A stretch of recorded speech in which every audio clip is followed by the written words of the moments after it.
This is Winnipeg Sports Talk Daily with Andrew Hustler Paterson and Michael Remis. Hey, what's up, everyone? Hope you had a great weekend. Crank the AC. The heat wave continues here in early June in Winnipeg.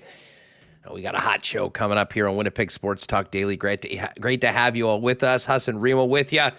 And it's going to be a real good one. Looking forward to talking Bombers and more with Jeff Hamilton a little bit later on. Our good friend Pat Gregoire from Coolbet just finished up the NLL season and also got us a winner in the lock shop for the golf RBC Canadian Open this week. So we'll hit a bunch of topics with Pat at the end of the program.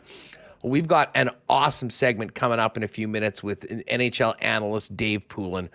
We'll hit the Stanley Cup Final, but also really looking forward to getting Dave's insight as to what's going on with the Winnipeg Jets right now and how this team might change things up over the course of the next few weeks heading into the draft in Nashville, as well as what he thinks about the Cole Caulfield extension today and what that might do to Montreal's ability to acquire a player like Pierre-Luc Dubois. All of that coming up in a few minutes. Great to have you all with us. If you're finding us right now, make sure to hit that red subscribe button on YouTube. And Winnipeg Sports Talk Daily is also available on podcast every day right around 3 p.m. Go to your favorite podcast feed if you are with us on YouTube and just put in Winnipeg Sports Talk and make sure you subscribe to the audio podcast. Should be available about every day around 3:30, right after we finish the live broadcast, just in time for your ride home from work. Before we get to Michael Remis, got to thank the sponsors that make the show happen each and every day. Princess Auto, Consolidated Supply, Royal Sports, Little Brown Jug, Breezy Bend, Aikens Lake Wilderness Lodge, Nick and Nicky DQ, F Apparel, Wallace & Wallace, Vita Health Fresh Market, Assiniboia Downs, the Winnipeg Goldeyes, Canadian Club, Manitoba Battery, Aquatech, and Modern Man. And a special thanks to our friends at Coolbet. If you missed the news last week, 3 weeks from today, we will begin a week of shows from Nashville, Tennessee at the NHL draft. Everyone expects this to be, potentially the most interesting week, maybe, or month, shall we say, in a long time for the Winnipeg Jets. And we will be there with live coverage on Winnipeg Sports Talk and additional content beginning on the 26th of June. Of course, Winnipeg Sports Talk at the NHL Draft presented by our great partners over at Coolbet Canada. And Pat Gregoire is going to join us a little bit later on the program today. Let's get Remis in here. Remo, how was your weekend? Did you manage to stay cool? It was hot. It was very, very hot. Hustler. Oh, man. Yeah, I stayed cool on the weekend. Was able to make it out to a pool on Saturday. Yesterday was tough, man. Really hot out there. So making sure I'm staying hydrated, doing all the things. So, yeah, I would say stay cool. Make sure you're drinking water. But get a good water bottle. Very key. I like cold water, so I have one that keeps it cold all day, no matter how hot it is outside. Oh, I just see a shout out, Issue Boy Bruce saying, happy Monday, everyone. Great weekend, fun Bombers game. Always cool to see my guy Haas. It was great to see Bruce. And Bruce Remo was rocking, as was I, the Bomber version of that Winnipeg Sports Talk hat. I've had a bunch of people were asking me about it. I posted a picture of it on the weekend.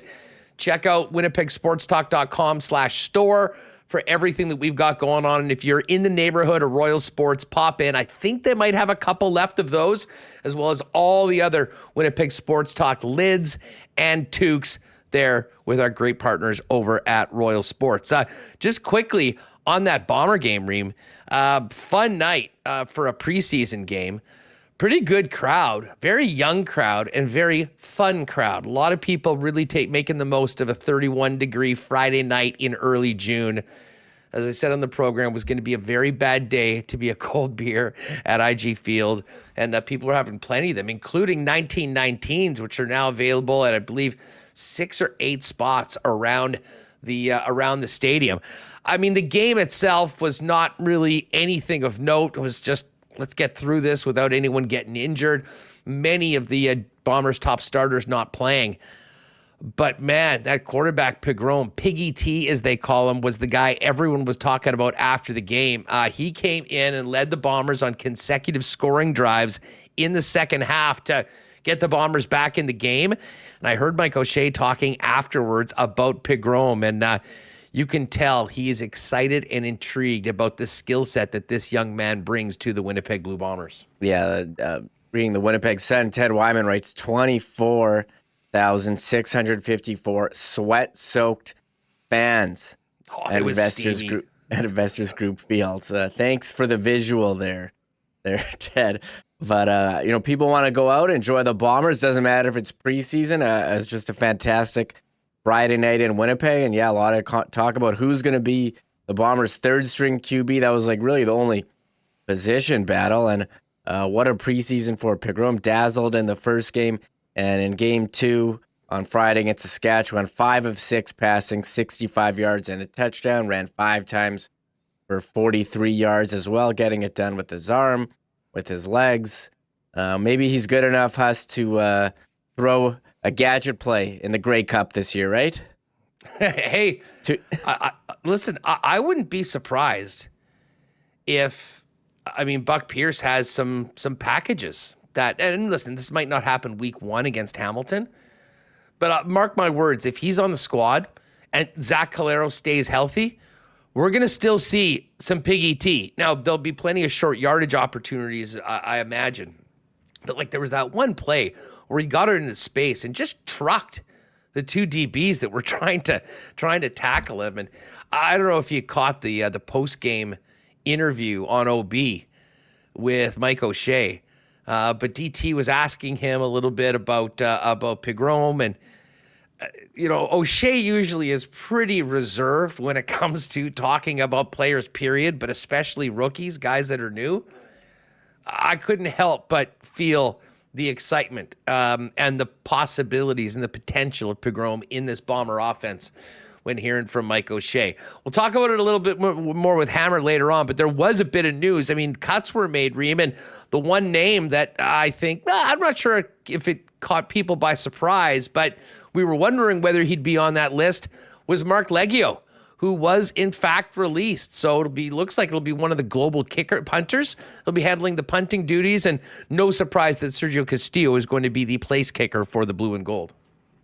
Yeah, I think once they signed, the conversation the whole offseason was who's kicking, and eventually when they got Castillo, you're like, okay, Liegghio, yeah, his days are definitely numbered. He's not going to be kicking here. Is he going to be punting? Well, they brought in the 2 global punters who've impressed, and I guess they didn't have room for him, cut him. I think he'll catch on with another organization, but maybe it was best for the Bombers and Liegghio to move on and part ways. He did make that big kick against, it was the Labor Day Classic in Regina, but, he had the 2 miscues, the Grey Cup and the loss to Montreal at home. I don't know if the Bombers had full confidence in Liegghio, so they wanted to go into another direction. Yeah, so anyways, we'll get to all of that as well as Kenny Lawler's status with Hamilton coming up a little bit later on the program. But Remo, let's get to listen, we'll get to the Cup Final, with Dave, and maybe later on when we're talking about a big win for Vegas and a pretty good game on Saturday night. But to be honest, what was catching Jet fans' attention more than anything that happened in the game was Elliotte Friedman's intermission hit, where he touched on a number of the stories going on around the league, including a busy offseason for Kevin Cheveldayoff and the Winnipeg Jets. Yeah, the Stanley Cup Final, you have the Gary Bettman's pregame press conference which, he spoke about the Senators sale, World Cup of Hockey. Oh, the Coyotes, obviously, never going away. What did he say about the World Cup? I missed that. Are we getting it next year? He said they're talking and it's a priority. That's better than we don't have any updates on it. Yeah, that's better than I agree. I think it's pretty clear they need to get that done with the success of the baseball. But this is like Stanley Cup intermission, Huss. Like what do they call it now? It's not 32 Thoughts. What do they call his little hit there, Elliotte? Anyways, for him to include the Jets, we have the report here, Huss. You want me to just throw to it so I can shut up? Yeah. This is, if you missed it on the weekend, and I mean, listen, he's hitting a bunch of things. I mean, it sounds like Mike Babcock's the new head coach in Columbus. We'll talk to Dave about this, but the big news today, Cole Caulfield signed an 8-year extension with the Habs at 62.8. So he comes in at 7.85 for an 8-year extension. So there's lots going on around the league. Greg Cronin from the AHL Colorado team is the new head coach of the Ducks. But as it pertains to the Winnipeg Jets, Elliotte Friedman, one of, if not the most respected insider, dropped this nugget on the Jets offseason and what is on the table right now for Winnipeg at the intermission. Here's how it sounded.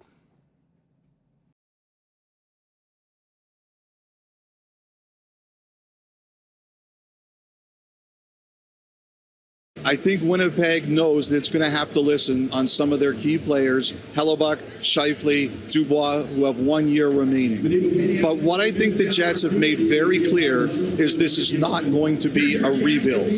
They are not tearing it down, and they are not starting over again. Obviously, there could be some futures as part of these trades if it happens, but they've got a lot of good players on term contracts, and they want to support them. So they're looking for players, if they make these deals, that can help right away, not just futures. This won't be a rebuild.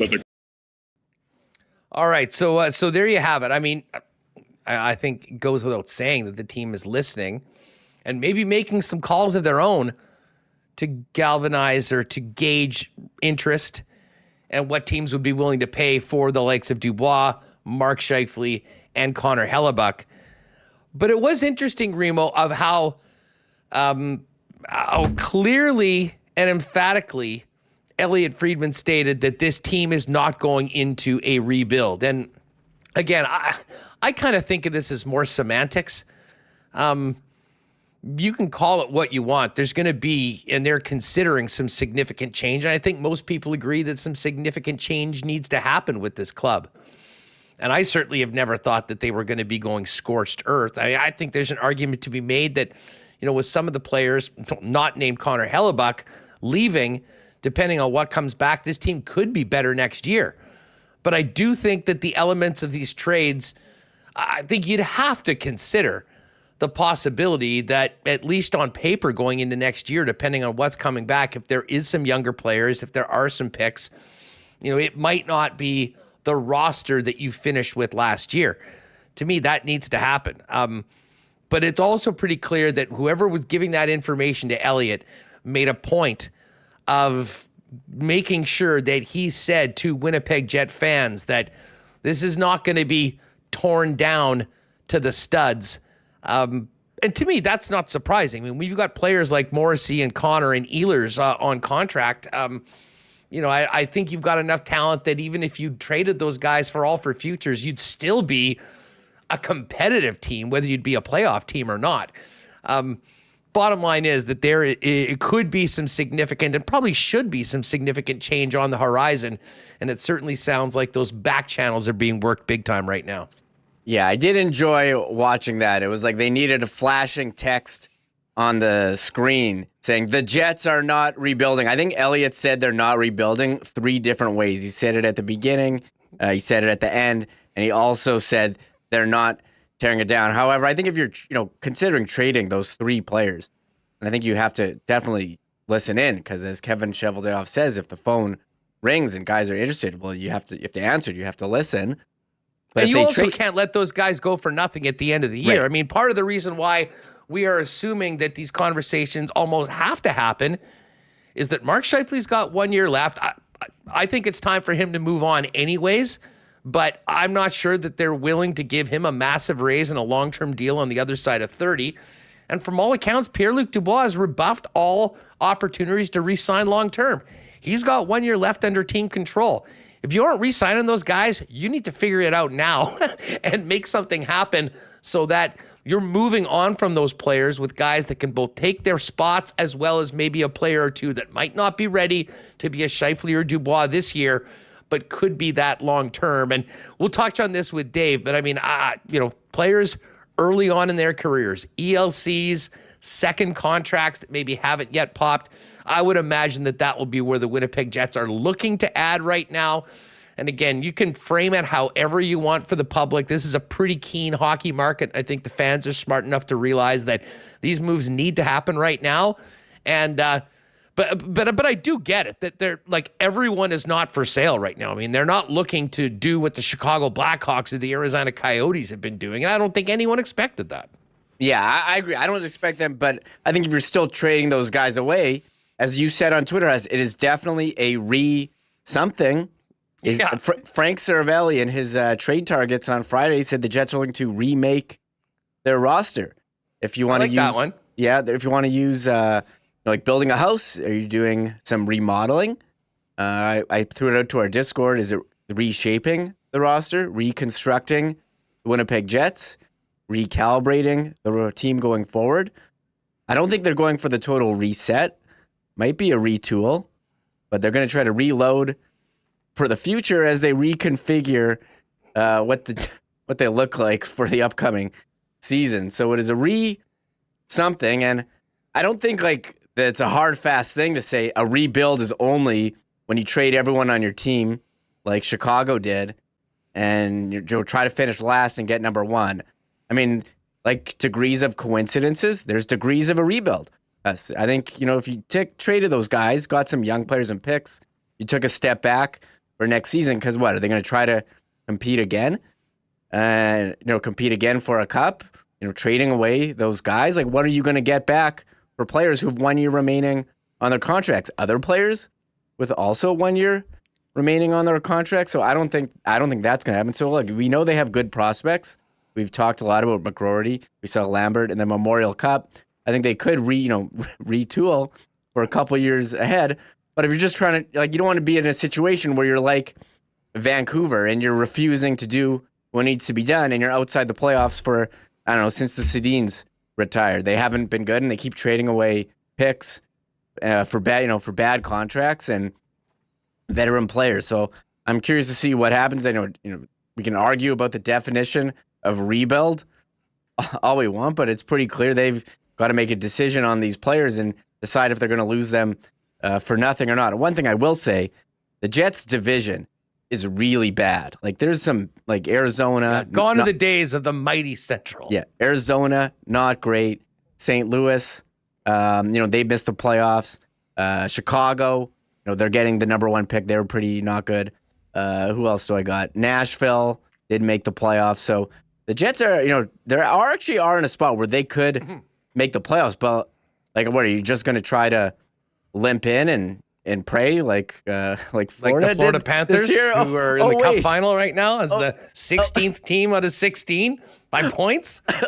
Wait. I mean, there is a nature of PR to this, and listen, I got a lot of respect for all of the work that the insiders do. I mean, they're information traders, if you will.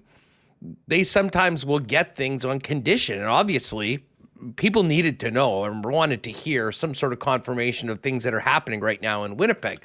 So that's there. But from a Jets perspective, it's pretty clear the organization wants to know, hey, we're not looking to be a terrible team for the next couple years. And I mean, Sklardy in chat says, so we shouldn't renew season tickets until we figure out whether it's a rebuild. I think it's important for people to know, at least from their perspective, is that this is not, you should not be, there's some pretty key players that could be on the move. But this is not an operation that's looking to, be in the mix for the number one overall pick next year or the year afterwards. They do want to be competitive. We'll see what happens with those deals. But to be honest, I don't think there's a lot of people that are sitting around going, well, listen, I'm only going to buy season tickets if they trade all the players and have a garbage team for the next couple of years. Obviously, that's not the case. They've got a lot of work to do right now. We've talked about that before with their ticket campaign, with building more support within the corporate community, with getting some fans back that for whatever reasons have left. Being terrible for the next couple of years, I don't think helps them at all. But what is going to help them is to reset the culture of the team, to replace a few players that have been key members of this club for a long time, and, kind of begin this movement into this next window, if you want to call it, for the Winnipeg Jets, and really give the keys to the Josh Morrisseys, the Adam Lowrys, Kyle Connor, Nikolai Ehlers, and move on from some of the guys that either don't want to be here or time is sort of up, if you will, on their time. So we'll talk about that with Poulin right now. But there's our why not question of the day. We've hit about a dozen different words. If the Jets do trade 2-3 of these players for other NHL assets and maybe some younger players, but players that are playing right now, not picks for 3 or 4 years down the road, what do you want to call it if we're not calling it a rebuild? Let us know in the chat. And if you're listening to this on the podcast later on, hit us up on Twitter at Sports Talk WPG. All right, we've got Pooley coming up. Just before we do that, got to shout out our friends over at Modern Man Barbershops. I'm actually going to have to hit Modern Man before we head down to Nashville. I got a little bit of time, though. And it's so convenient because Modern Man has 8 locations now across the city of Winnipeg, including the newest locations on Pembina Highway and Plessis Road. Modern Man Barbershops offer a variety of grooming services, including haircuts, beard shaping, shaves, color services, and more. Book your look via modernmanbarber.com and follow them on Instagram at Modern Man Barbershops.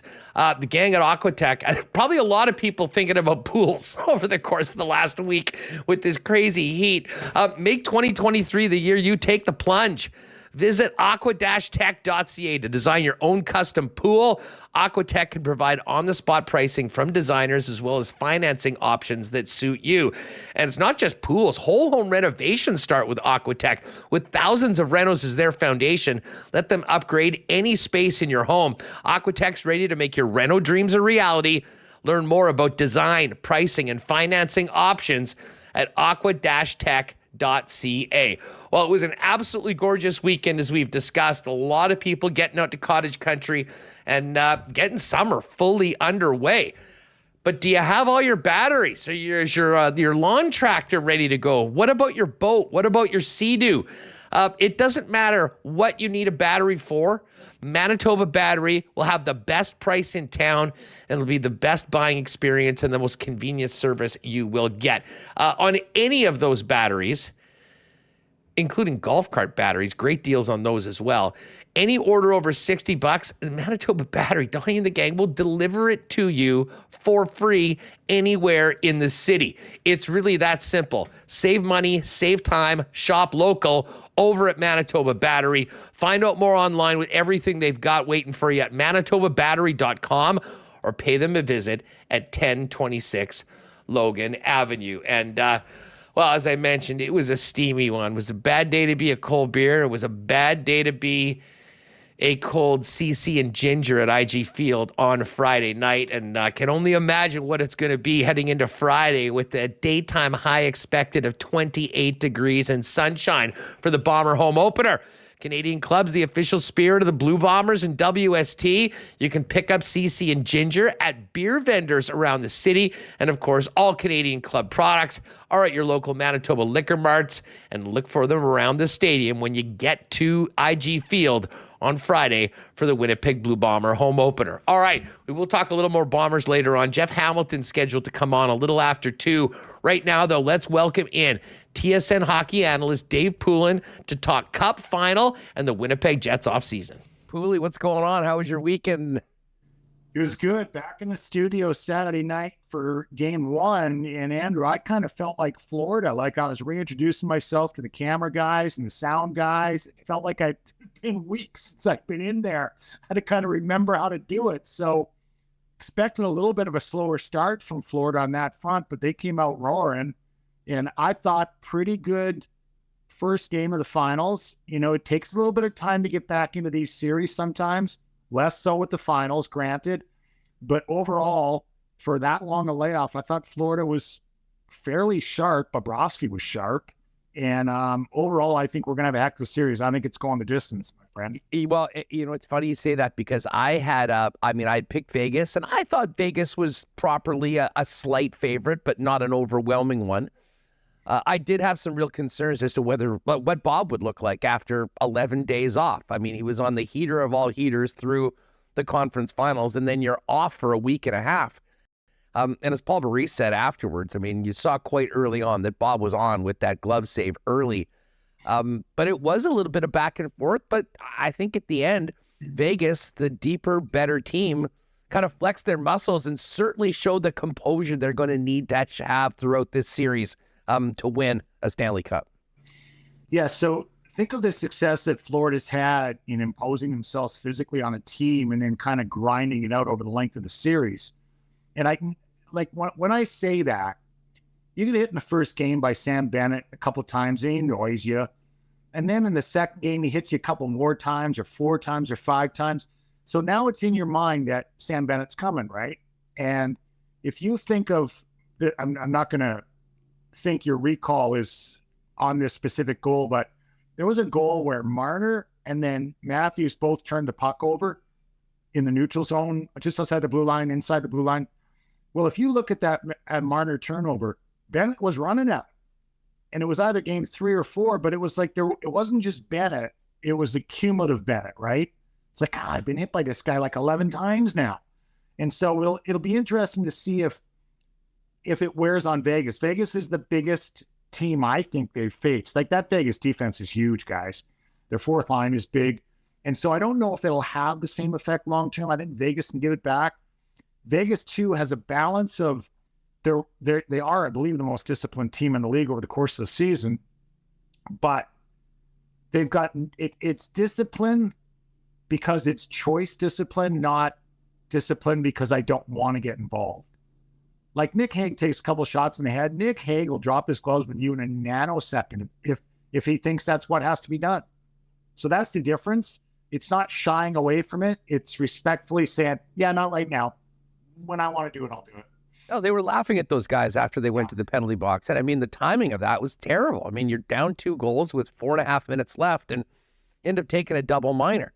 And I know Maurice likes to have his team play on the edge. I'm going to stop you there for a second because the timing isn't 4 minutes to go. It's 6 games and 4 minutes to go. I guess that's my point. You're throwing in the towel on game number 1. And I mean, we've seen far crazier comebacks than 2 goals and that. That being said, I mean, Tkachuk was certainly involved at the end and doing a lot of Tkachukian things, if you will. Wasn't that impactful when it came to the net? What did you make of his game in particular? Because, I mean, outside of Bobrovsky, he has been the catalyst for the success that the Panthers have had. Not dissimilar from other games. There have been other games where he's been invisible throughout until, by the way, he gets a game-winning goal or the overtime goal. So his timely play has arguably been better. That's a number 1 line in the way they've produced in the playoffs. Nick Cousins isn't a number 1 line player. You could argue Bennett isn't. He'd be better suited as a 2 or 3. But by placing them in that slot, because of how well Tkachuk has played in production, man, you're taking a lot of heat off Barkov and Verhaeghe. That's where I think that focus has to be. Like, Verhaeghe and Barkov have to produce huge numbers because they don't have to play against the other team's top pairing because the top pairing is worried about. Now, granted, you could say Vegas' second pairing is just as good as their first pairing because Theodore's not a second pairing defenseman. But overall, I think Tkachuk has been what he's been through the playoffs. There have been long stretches where he hasn't been. He's not that kind of a guy, right? Like, his skill set isn't saying, I'm screaming at you with speed, I'm lighting it up. It's not that kind of skill. It's kind of a grind it out, I'll be there when I have to be there skill, and I'm always in your face. Yeah, he certainly finds a way. What do you think the message on the off day and today going into game 2 is from Paul Maurice? status quo. We can be better. We know that, but keep doing the things that we've done throughout these playoffs. And, you know, they think and they believe that they're on a magical run. And by the way, they should. And it's funny when I see other teams who've been knocked out and their players stand up and say, well, we believe in each other. And I'm like, yeah, you really have no reason to believe in each other. That team has a reason to believe in each other. And I think the strength of that comes through. And I think Paul Maurice did a masterful coaching job during the season by not overcoaching. And at times, when he would have wanted to jump in and say to that group, will you wake up and get going? He didn't, and he let them figure it out. And if you constantly come to the aid of your players whenever they need help, then eventually when they have to get up by themselves, they're not going to be able to. And I think that's something you learn as a coach. And I think I've watched it firsthand. Now, it got pretty darn close to the end for Mo. But he did step in against Toronto. If you remember when he had the rant on the bench there, pick the market to do it in Toronto, pick the market to put that on the stage, and he gets it done. But then when players do have to take over in the playoffs, they're capable, Andrew, because the coach hasn't done it for them all year long. So I think sometimes coaching is not coaching. You know, Dave, you mentioned belief there a second ago. And I mean, this Adin Hill story is... Wow. I mean, Vegas wins this cup. When you think of all the goalies that will have had a hand in the season, will be an outlier. But I'll tell you what, I mean, I heard Noodles talk about that save that he made in game number 1. How, I mean, if this team wins, that's his TSN turning point. I mean, what does a save like that do for a team in the middle of a game that is so tightly contested and so important as game 1 was? It is huge. It's, to me, goaltending was the only reason people didn't pick Vegas at the start of the playoffs, or after the first round, or after the second round, or maybe after the third round. Because after the third round, you're like, okay, Adin Hill's been great, but by the way, he's going up against Bobrovsky now. And eventually, like, that's a really good defensive team. They played very well in front of him. They let him see pucks. He's a big body. I wouldn't say he's overly athletic. He's more of a big body blocker type of goaltender. And they've got to get him moving side to side more than they have. And get, you know, I mean, you always say you're going to get traffic in front of them, but they got to get more traffic in front of them. But I think the movement is the big thing. But Vegas, in a sense, their defense will put you where they want to put you, so he doesn't have to move. They take half the net, they give him half the net, and he's there. But what a great story. I mean, what a terrific story. And I played with a couple of goaltenders who carried my team to the Stanley Cup Finals, the first being Pelle Lindbergh and the second being Ron Hextall. And they were just special at moments through the series. And even with that 90 team with Reggie Lemelin and Andy Moog, I mean, those are good goalies. Those are really, really good goalies. So I'm used to having the good goalie in my net. But when you play against a guy like Ranford played in the finals in 90, you got to tip your cap at some point. And I think you got to tip your cap to Adin Hill with what he's been able to do. And now he's just got to sustain it, you know, through another series. Dave, just before we get to the Jets, I've just got to ask you, what do you expect to see tonight? More of the same, or will either team kind of come out and try and change things up? One of the strengths of these veteran coaches is how well they make adjustments. So I'll be intrigued right from the drop of the puck to see what adjustments they've made. And I'll give you an example with Vegas and Bruce Cassidy. Dallas was taking over that series with their forecheck. And at the start of game 6, that was as crisp and quick puck moving a defense core and a forward reaction group that I've seen in ages. So the puck would go in from Dallas. The D on first touch, like it wasn't on his stick for a split second. He was hard wrap or partner if it was open. And the hard wrap now puts responsibility in the wings. So you're saying, okay, D's done his job.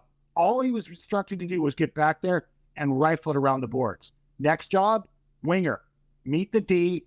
You've got to win that battle. You've got to either chip it out or at least contain the puck. Centerman, below the wing on that side. Weak side winger, coming across. All 5 guys reacted to that adjustment so well, Andrew. And so when I go into a game like tonight and I'm saying, okay, Florida really didn't get their forecheck going, so it's not going to be that type of adjustment, but what is it going to be? And something you'll see, I think, more of is the Florida D trying to get into the play more. Montour hasn't scored a point in 9 games, and he was a monster early in the playoffs. He had 9 points in his first 8 games. I think he'll be up in the play more. I think the entire Ekblad will be up in the play more. The entire Florida defense will be looking to join more, to create more off the rush. Their cycle game was okay, but they'll be looking to create more off the rush. Dave Poulin, TSN hockey analyst, with us here on Winnipeg Sports Talk. Poulin, I've got to ask you about the latest on the Jets. Elliotte Friedman on the weekend at the intermission reported that the Jets are listening to offers on Connor Hellebuyck, Mark Scheifele, and Pierre-Luc Dubois. Well, I'll get to that first. I mean, what do you make of the Jets situation? But I also wanted to ask you about some of the things that maybe come out to the media and why that might be the case. But I know you've been taking a lot of time looking at, the Jets contract situation, what happened this past season and the last few seasons as well. What do you make of what's on Kevin Cheveldayoff's to-do list as we get into the next few weeks before the draft? Let's start a little bigger than just Kevin Cheveldayoff and say that right now, I think I see a little bit of a shift in the NHL in that you're going to have to roll the dice and make big moves. The draft and development model is fine, but if you think of the two teams who are in the finals, both those teams have been willing to make major moves to change good teams. And Winnipeg and Kevin Cheveldayoff, they've been a good team. And, they went to the conference finals in 2017? 18. And so, and then they've dealt with some things, some variables, the defense core changing out. But you can have a good team and roll the dice instead of waiting for your young guys to join, roll the dice and make them better. And what bigger roll the dice in Florida? Like they're the President's Cup team last year. They traded the number 2 scorer in the league.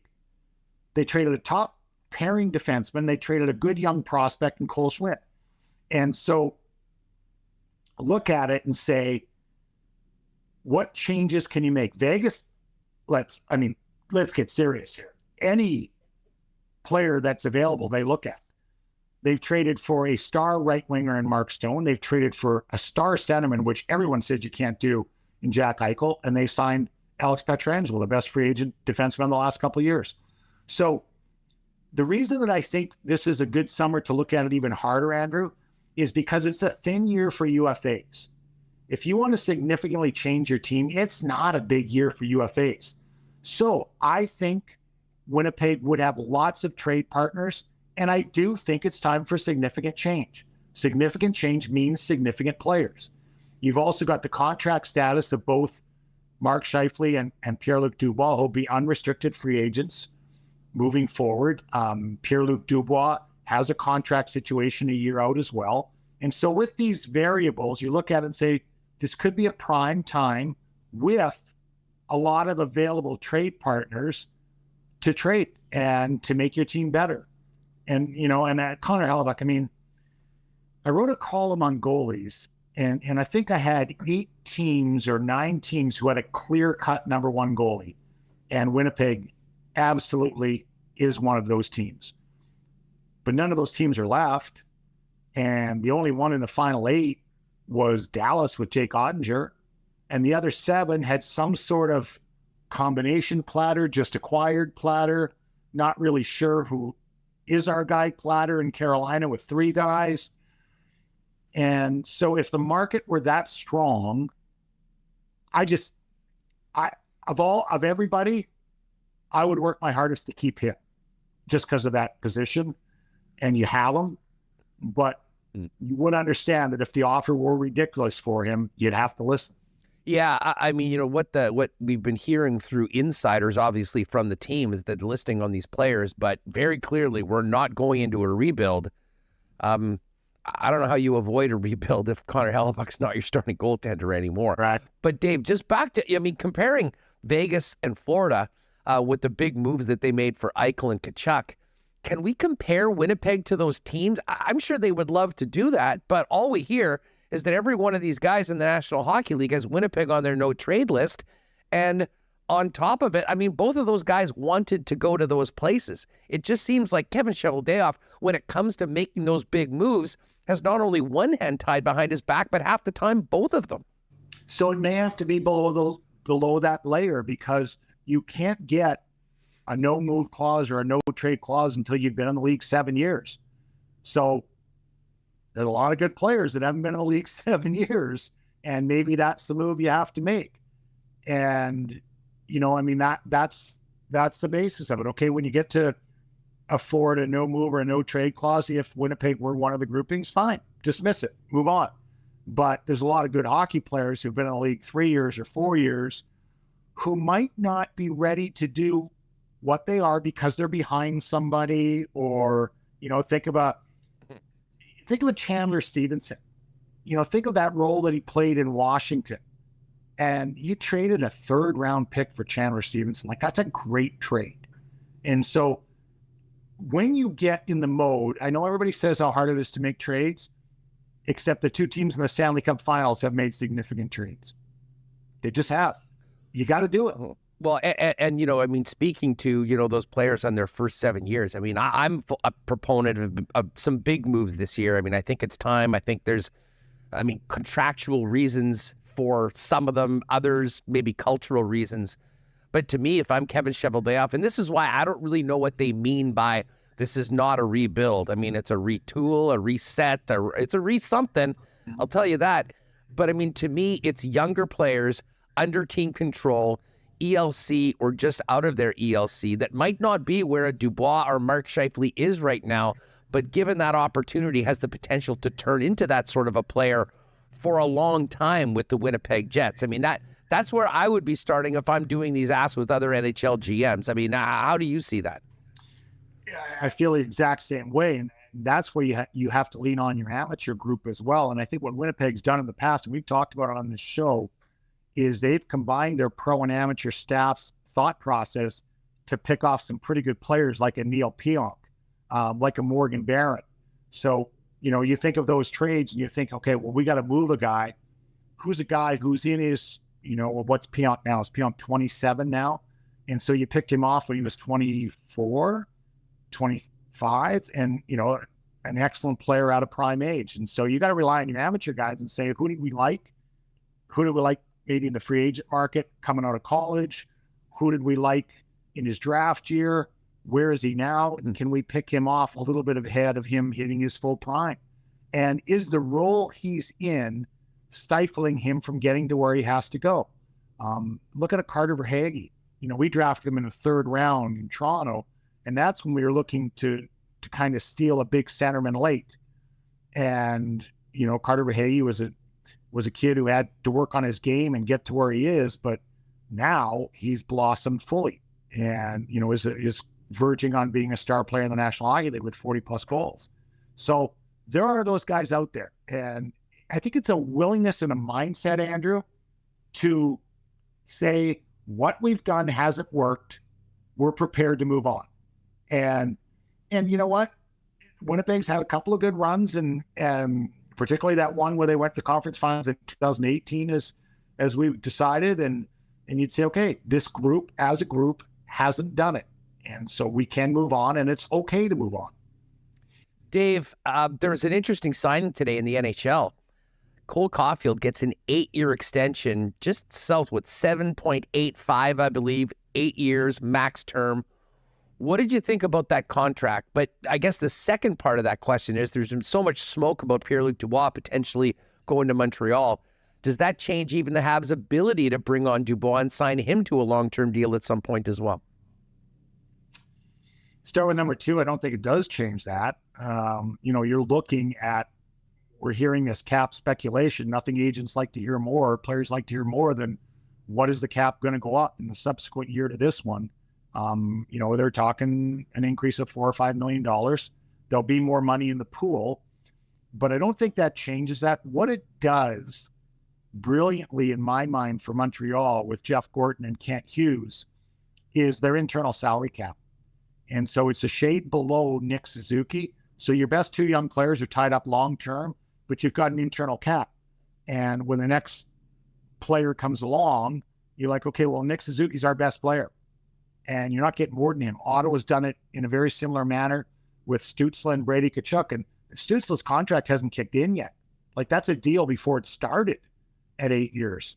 And so I think it's an excellent signing in Montreal. I've been a big Cole Caulfield guy. You know, I do the U18s, and I've watched this kid light it up. And when he got to where he got to in the draft in 15th overall, it's like there was still disbelief that he could score at the National Hockey League level. There was none in my mind that this kid was going to score goals. And he's in a perfect spot on the offside with Suzuki, the right-handed shot, you know, feeding that spot. It's a good young squad. He's got some other good pieces on that team, but I don't think they've got a lot of elements to trade. Like last year, there were nights when they played 5 rookie defensemen. They've got some young prospects coming, and, you know, they've got a top pick in the draft this year. So there are pieces there. If you did want to make a trade with them, I don't think it dispels anything moving forward for Montreal. You know, I mean, just looking at Montreal, I mean, we talk so much about Montreal and the way they're set up because, of course, you know, the rumors that have been going on for 2 years that Dubois wants to end up there. And I mean, I'll tell you what, right now, for a team that wants to take that step forward, I mean, regardless of what that trade would send to Winnipeg, if you're keeping Nick Suzuki and Kirby Dach and getting Pierre-Luc Dubois at center ice, I mean, that all of a sudden is a very formidable center ice group. That's not just a team maybe that's clawing in to be playing games of meaning in the last month of the season, Dave. That's a team that could get into the playoffs and be a real pain in the ass for another team in the East. No question. And look at the World Championships that Samuel Montembeault had. He played his best hockey, and he came on last year. Jake Allen, that's a pretty good 1-2 combo in that. But, you know, they have pieces coming as well. They have young Owen Beck that was in Peterborough in the Memorial Cup is one of their prized pieces coming somewhere down the road. And defense in particular, they have a young man named Jaden Struble that signed out of Northeastern to join their defensive core. But as I said, you know, your Caden Goolies, your Jordan Harris, Justin Barron, they got some nice pieces back there. And by the way, you're not prying Arbor Jackeye away from them, I'm sure, because they love that kid. So they've got some pieces that, you know, if they did want to make a major move, and they may not, they may say, you know, rather than projecting upwards from the age of Nick Suzuki and Cole Caulfield, you know, and bringing in a Pierre-Luc Dubois, they may project downwards and say, let's wait for the Owen Becks and, you know, Jan Mysak and those guys to come in that they've drafted. They've still got the big kid, Juraj Slavkovsky, who, you know, had a development year, but they control the development by keeping him in the NHL and working with him on a daily basis. And I watched it firsthand after practice, you know, their development coaches. So they're an interesting group. And, you know, so are they going to project up and make a move, bringing in a veteran in, or are they going to project down and say, let's be patient here? Dave, one other thing about the Jets, and you're the perfect guy to ask this because you've had time in NHL front offices, obviously as a player as well, but also been working in the media. And I go back to Saturday night, and it was really clear that, you know, as I said, Winnipeg Jets are going to be listing on these players. I mean, that's not really news. I think that's quite obvious that would be happening. But the other secondary part that Elliotte mentioned was very clearly stating to everyone that the Jets are not interested in a rebuild. And I guess first off, I mean, everyone seems to have a different definition of what a rebuild is. I mean, are they going to go scorched earth and try and, you know, get the first pick in the draft? Obviously not. But what goes into how teams maybe get that sort of information out, and why would it be so important, do you think, to an organization like Winnipeg to make sure that is the message, that when they're talking about moves being made, that is delivered to their fan base? Because it's that competitive a team that they're capable of doing that. There's enough good pieces. There's some good pieces coming. You know, we watched Brad Lambert play in the Memorial Cup. You've got the Lucius kid. You've got McGroarty, who a lot of people really like, the big kid that's in Michigan. So you've got pieces coming. You've still got youth in your lineup. You've still got, I mean, Kyle Connor's still a young guy. Cole Perfetti's a really young guy. Josh Morrissey's just coming into his prime. There's enough good pieces that it's not going to be a total rebuild, that you have no interest in moving, a Nikolai Ehlers or there's enough good pieces, Andrew. That's the simplest way to put it, that you can move laterally and then take a step back in a forward position because of the quality of depth you have in your group. That third line, like if you composed a third line of Morgan Barron, Adam Lowry, and Mason Appleton, you've got your third line in place for years to come. So that's why it's not a total rebuild. There are a volume of good pieces that other teams can't claim to have. Yeah, and I guess, like, I mean, do you, when someone says rebuild to you, is that what you take from it? I mean, they're going to kind of strip it down to the, do what the Chicago Blackhawks did. I mean, I think that, and again, it's as I say, is it retool? Is it reset, recalibrate? We were having some fun talking about all the different words that we could use on the weekend. The bottom line is there's some change coming to the Winnipeg Jets. There's change needed. And, for a general manager that has made a few trades, had his back against the wall a few times and come up looking pretty good on it. I think some real opportunity to, we'll call it reset, but turn this thing over, both on the ice as well as maybe the culture of the team, which might be just as important as on the ice. I would agree. I think those things are attainable. I really do. I think, and once again, there are enough good pieces in place. Like Cole Perfetti's a top 6 player, and he's only going to get better. And we don't know about all the other young ones that I mentioned yet, but they're potentially, the 3 in particular, are good players, and they have a chance to be good NHL players. So if you said of those 4 that 3 of them turn out, and then you get a surprise or 2 along the way, and you've got your Connor Ehlers, Perfetti in place, we'll see what happens with the 2 big centermen in Scheifele and Dubois. If you did move one where the other one, is that enough for the other one to say, okay, this is my house now? We don't know that. But there's cycles to this, Andrew, in terms of, it seems like the players right now are getting a little bit of a sway back to the power. And you look at, guys getting out of cities that they choose to get out of. Matthew Tkachuk wanted out of Calgary for personal reasons, and he was able to get it. Eichel wanted out of Buffalo for personal reasons. Well, the guys that went to Buffalo are thrilled. Alex Tuck loves Buffalo. And, Tage Thompson, you made the tough O'Reilly trade, and you look at Buffalo right now. Buffalo is poised to take a huge step forward.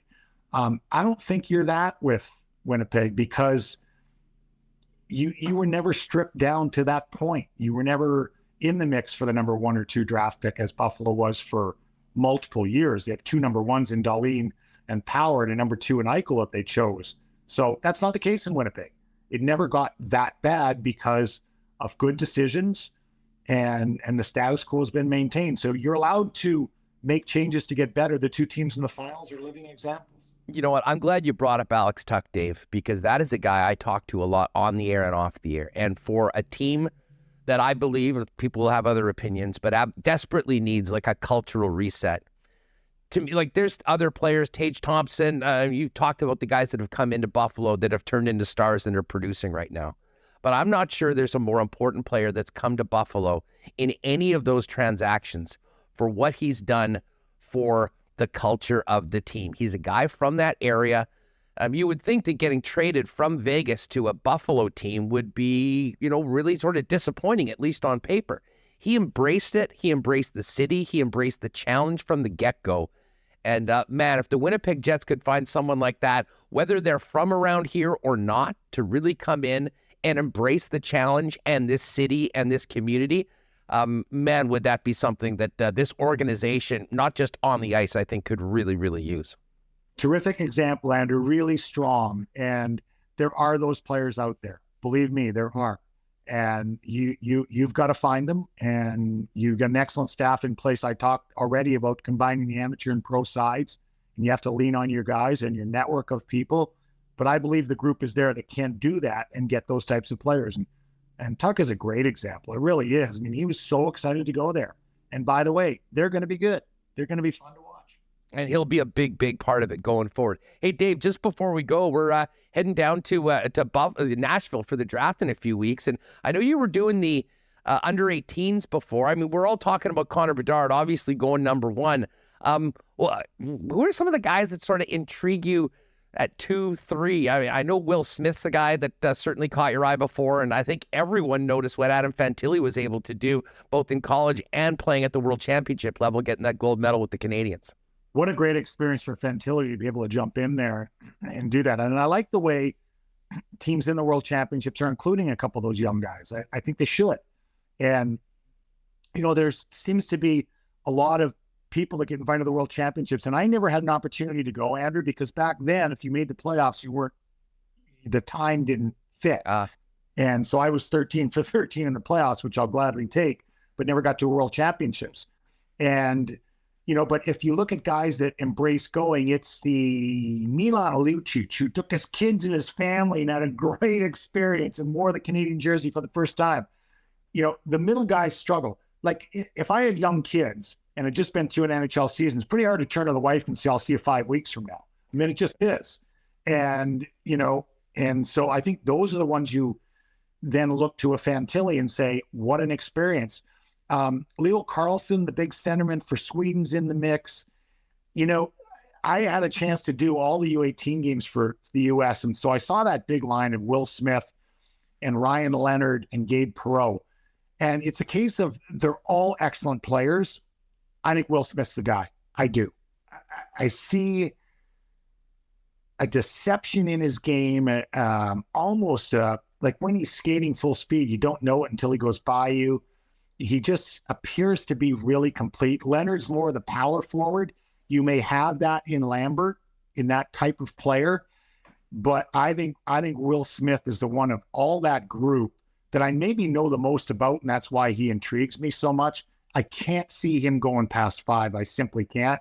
And there's a little wrinkle there at 5 with Montreal choosing 5th, is that the general manager of the Montreal Canadiens was Will Smith's coach growing up in youth hockey. So a little internal knowledge there for Kent Hughes. 1 degree of separation pretty much throughout the hockey world. Last one for you, Dave. And this is more putting on your management experience hat. What are the conversations internally with the scouts, with the GMs, with owners on a high early round pick in a draft like this, with the pros and cons of taking a talented player, but one with so much mystery, if you will, as Michkov out of Russia? There's a lot of discussion. There's no question about it. And I don't have as good a feel as I would in the business on the background side of it and seeing he is, has signed there. But there were some excellent examples of guys like Kuznetsov, like Kaprizov, who people patiently waited for and paid off in spades. And if your timing were that you don't think you're going to be, one of the top teams for the next, 3 to 4 years, and you can wait, and who that may be, we don't know, but there's enough examples and of players that teams have been patient for. I think it's more on your own cycle, your own timing. And, even you could say, okay, well, look at a Logan Cooley. They're not going to get him in Arizona because he's chosen to go back to school. So you don't know even over here if you're going to see a player for 2, 3, or even 4 years. So if Michkov was that big a talent and you feel good, you'd have to do a lot of homework though for me, Andrew. And, we've been in a position in the past to do our homework and walk away from players just because it wasn't a comfortable feeling for us. Dave, you're the best. Enjoy this game tonight. Thanks so much for doing this. Always fun. Enjoy the hockey, Andrew.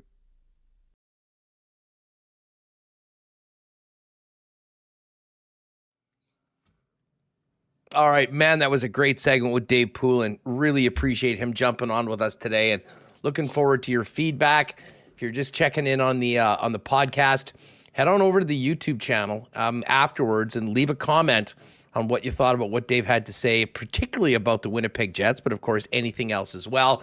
And you can also give us your feedback on those topics on our Twitter page. Send us a tweet at Sports Talk WPG. Hammer's coming up. Folks, if you're looking for great prices on natural and organic supplements, beauty products, and groceries, and Winnipeg's largest selection of local products, you got to get down to one of 7 Vita Health Fresh Market stores or shop online at myvita.ca with local delivery options. Barbecue season's in full swing. Get down to Vita Health and stock up on some delicious Vita Market grass-fed bison and beef steaks. And guys, with Father's Day right around the corner, men's health is top of mind. Garden of Life has created some unique formulas like Prostate Protect and Once Daily Men's. Both contain 50 billion beneficial bacteria to support men's gastrointestinal health. Vita Health Fresh Market, empowering people to lead healthy lives. 7 Winnipeg locations and online at myvita.ca. Wallace & Wallace, our great sponsors, are Winnipeg's fencing and overhead door specialist, doing it since 1946 in Winnipeg, is the best in the biz. Got everything you need via fencing, vinyl, ornamental, welded wire, chain link, or wood. And if it's time to replace your garage door, they've got Winnipeg's largest selection of overhead garage doors. Give them a call at 452-2700. The Wallace team will arrange a time to come out and give you a free estimate. You can also visit them online at wallacefences.com or pop down to their showroom on Lawson Road off of Kenniston. How's the closet looking, fellas? As we get into spring and summer, of course, wedding season is here. If you need to up your menswear game, you got to do it down at F Apparel with custom suits beginning at $400, the best prices in town, along with chinos, golf pants, custom shirts, both tucked and untucked styles, an incredible selection of menswear accessories. 15% discount for wedding parties if you and the fellas need a great look for the big day, and a free custom shirt and tie for all 2023 high school grads with the purchase of a new suit. Pop down and see him. F Apparel, 190 Smith Street downtown. Make an appointment or find out more at that's EPH apparel.com. And needless to say, the Nick and Nicky DQs were busy on the weekend. 30 degrees. Oh, sign me up for one of the great new Blizzard flavors down at Nick and Nicky DQ. And while you're at it, grab a couple boxes of their world-famous ice cream novelty treats to take home and throw in the freezer. Pop down and see them. One of 4 locations, DQ Northgate, DQ Polo Park, DQ St. Anne's, and the DQ in Niverville. Big thanks to Nick and Nicky for their support of Winnipeg Sports Talk. All right, time to bring out the hammer, as Tristan Rivers would say. Let's get Jeff Hamilton from the Winnipeg Free Press in to get things going. Hammer, what's going on? How are you?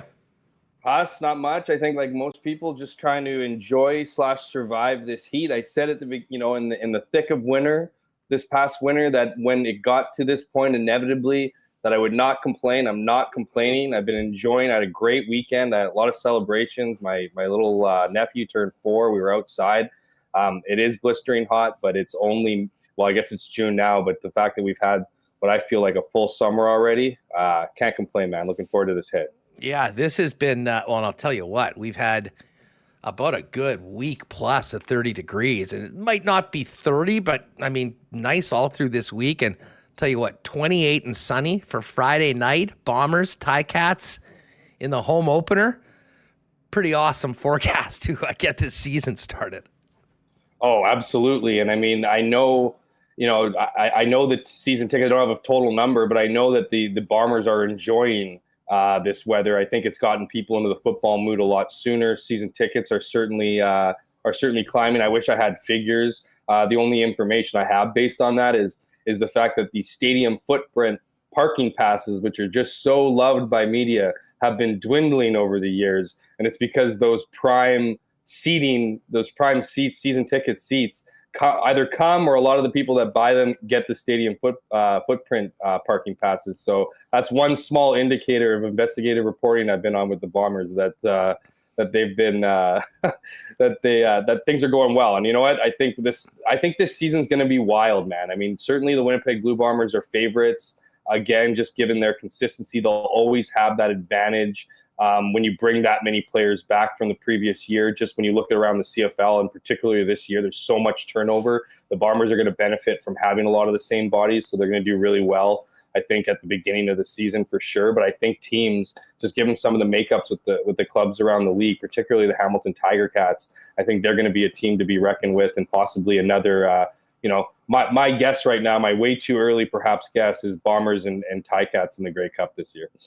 Well, wouldn't that be a great way to start things off with a maybe a scene setter for what could be happening not in Winnipeg but in Hamilton at the end of the year? Listen, before we get to game one, let's talk about the weekend. Mm-hmm. First off, the game against the Riders. I mean, most of the top players weren't playing. but Piggy T was. Pigrom, I stayed till the end of the game. We were planning on taking off a little early, and then all of a sudden he's in the game, and he leads a touchdown drive, then leads another touchdown drive, and next thing you know, we're actually there right till the end of a preseason game on a Friday night. Wasn't entirely planning on that. I listened to Mike O'Shea with Derek Taylor on OB on the way home. We've heard Mike O'Shea for a long time. He sort of gets in and out of these interviews and doesn't often give too much. No.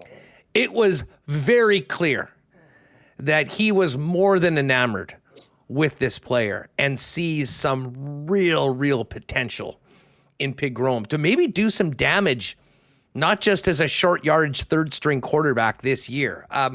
What do you think? Has Pigrom been the star of camp so far? And is he a guy that might take a few weeks for Buck Pierce to sort of work him into the offense?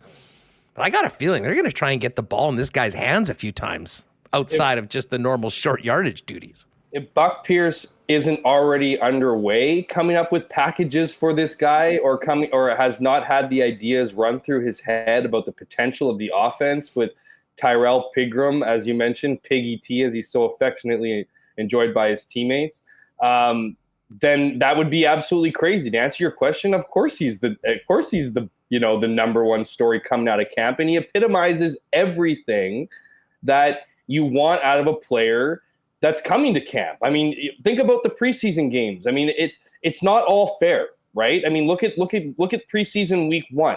You had Zach Collaros play, right, in front of his starting offensive line, which of course you're not going to play Zach Collaros in front of an inexperienced offensive line. But he also has his number one receivers, right? The number one receivers are getting thrown to by the number one quarterback, and again protected by the O-line for time.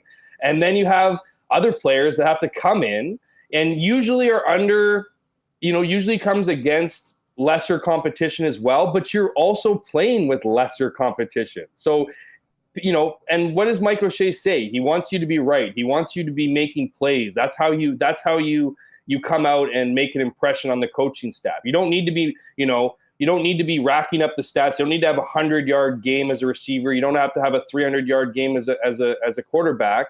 You just need to be taking advantage of the plays that you get. So Pigrom comes in week 1 against Edmonton. What was it? Tied 17-17. It was tie game coming in the fourth, and he leads them. And his first snap behind center is a botched snap, not his fault. He didn't fumble it. It skied over his head. He's now facing a 2nd and 27 after a 17-yard loss, and fires a 34-yard dart to Jeremy Murphy for a first down. That was right. That was the first play, really. That was the first introduction, and then busts off for a 45-yard touchdown run in a play that we haven't seen in these parts, even with a Chris Strevler. And I think that's the crazy part. You move into preseason game 2, and he comes in. Drew Brown comes in for an entire half. And I like Drew Brown a lot, and I definitely think he stays at the number 2 right now. And this is a guy who bleeds football, and I think is gonna, has some potential in this league. But he comes in, and what he's kind of, the takeaways from him is twice. He was running for his life. Sure, he didn't have the benefit of the top O-line, and was playing against a fair amount of Rough Riders, first team defense. But, the takeaways from him was he went over the line of scrimmage twice throwing the ball. Pigrom comes in and he does what he did the week before, and he makes what seemed like an impossible game a 5-point game by leading the club to back-to-back touchdown drives. I mean, this is a guy that at this point in time, I think the only reason why he's being viewed as the number 3 short yardage quarterback is because of the loyalty they have to Drew Brown. But if this guy isn't nipping at Drew Brown's heels at some point, like at the end of the day, he's going to play a much more significant role if all goes to plan this season. Tyler Pigrom is going to be playing a much more significant role for this team than Drew Brown will be, because Drew Brown, if he's viewed as the number 2, the backup, he's the emergency plan behind Zach Collaros in the event that you need a guy to run the full offense, run the full playbook. But Pigrom is going to be a guy that I think they were obviously pretty high on him earlier in training camp. They even let him go home for the birth of his child. And I mean, they should certainly be doing that. They should be letting him go home, just to be clear. We don't want to get the wires crossed on, Jeff Hamilton's not saying that guys should go home to see the birth of his child, but he went home, came back after rookie camp. They were high on him, and now he's proving that he can be relied on. And I think was the most impressive part about Tyrell Pigram is that he has nerves of steel. He doesn't seem phased. He goes into the huddle. I've talked to players that have worked with him. He is composed. He is excited. It's kind of funny. They told him to slow down a little bit in his talking because he's got a pretty thick Alabama accent. But other than that, he's commanded the huddle, and that's what you want to see in a quarterback. That is not a very easy thing to do. When you're already trying to learn a game you don't know, when you're learning a playbook you've never seen before, to have those other really important parts of the game, like the composure and the confidence to do what he's doing, and possibly even more important, this guy's got the it factor. I know it's a premature thing to say, but when you are making runs and trucking linebackers while you're doing it, there's a special brand of football for you. And so we are looking, in my opinion, at the almost like the second life of Chris Streveler here. I don't know what his NFL possibilities will be, and we're certainly not there by any means. But this guy has the potential to not just be put your head down and get a yard or two. Doesn't just have the potential to do like a Dakota Prukop where he's not even going up the middle. He's fast enough to find the edge and get yards. This is a guy who can throw the ball and who can be that rusher. I would be very surprised if by the end of the season we're not talking about him and how much of a unique system and packages they put together for this guy, because he's been that good. Yeah, I mean, listen, he made a few throws for sure, but what really stands out, like the second he gets out of the pocket with the ball in his hands, Jeff, I mean, he looks like an elite level skill position player. I mean, he's got the speed of a top player, and you just mentioned, I mean, those poor DBs that tried to tackle him about 10 yards down the field on that first long run he had against the Riders. I mean, they were just absolutely mismatched. And as I say, bringing it back to O'Shea, he is one of those guys, especially for new players that have never even played in a regular season game. He's not one to sort of, and he was holding back the gushing, but it was very obvious that he has been excited, shall we say, about the potential of Pigram. There wasn't any other real big stories around the camp, with the exception of the kicking game. When we knew Sergio Castillo was going to be the guy when it came to kicking field goals. But I guess that means the end of Marc Liegghio. He got cut. Why do you think Liegghio found himself on the unemployment line? And what are you hearing about where Liegghio ends up? Because I saw one team that might be able to use some competition in their kicking game playing, and it wasn't the Bombers on Friday night. Yeah, I mean, I think Marc Liegghio, how do I put this? I don't think Marc Liegghio had a shot to make the team. I just don't think that there's enough time in the training camp, whether through practice or through the 2 exhibition preseason games, for him to have ultimately reversed, I think, the take that the coaching staff and probably some players have for him. Not, this is nothing personal. He's a nice guy and a good person by all accounts, and certainly I wish the best for him. But I just think with how inconsistent he was last season, it was just a very incredibly uphill battle. And I think there's some surprise that Marc Liegghio, wasn't released during the offseason. I mean, I guess you wanted to have competition. A guy, you've definitely helped develop this player. So there's that part of it too. And the potential of, the guys you do come in that you're high on, that you added, that you thought you scouted well on, don't pan out or aren't as good as you thought they might be. But at the same time, I just, with the lack, it's just a lack of trust. And once you lose the lack of trust with your coaching staff, it's very, very hard to get it back. And like I said, I don't think, unless Liegghio was to have gone 5 for, I just thought he was going to be the punter. Well, that was the thing. He wasn't, and this is the vibe I get, is I almost felt like he was in competition for the place kicking and not the punting, as crazy as that sounds. But obviously he was never going to be the place kicker. And so you put him now up against the competition. 2 guys come in. You have a guy in Jamison Sheehan who who I think always had the inside track on Carl Schmitz just simply because he's 10 years younger. And as that's certainly important as you get up into your mid-30s, as we all wake up now, and myself particular in that age group, things get a lot sore quicker. I think you had, a guy in Jameson Sheehan who's played NCAA football, who was kicking well at practice. And so if it was ever going to be a tie, and especially the fact that they're global players, right? So they fill that quota for global Canadian players on a roster. And with Theodric Hansen out right now and having to dress 2 global players, that becomes another important part. So again, all those things combined, the fact that you found 2 solid punters, I mean, Carl Schmitz is on the PR, right? So that just goes to show, them liking him as well.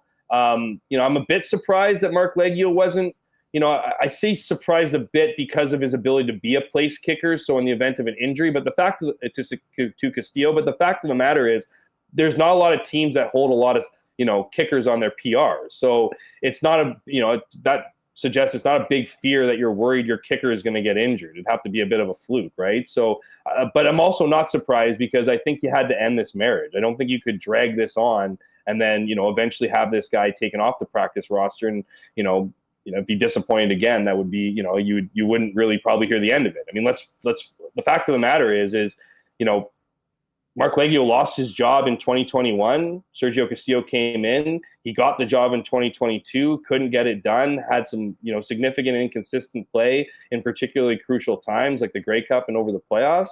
And again, I just don't think it was enough to shake, to shake the memories of what happened. And now I think, this is probably, I don't think it's the end of Marc Liegghio. He's still young enough. He still has the experience. We're hearing rumblings in Edmonton that there might be a need for him there, but I do truly believe, and I think it's a pretty obvious statement that, his final chapter in Winnipeg has been written.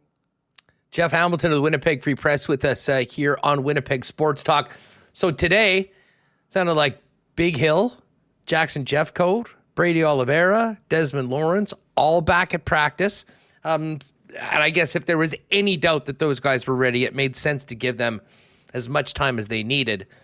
But no Kenny Lawler. And this was the, I said to Ed, and I wasn't sure, Ed, being a Bomber employee, how much he'd be able to speak on the situation with us on Friday.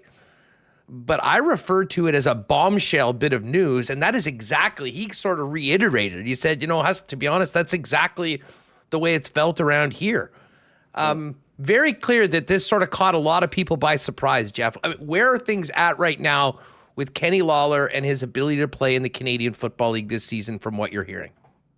The problem right now with Kenny Lawler and the Winnipeg Blue Bombers is that Kenny Lawler, as it stands right now, is not eligible to earn money in Canada following his guilty plea for impaired driving, which came around, early April-ish, years later, obviously, from the October 2021 incident.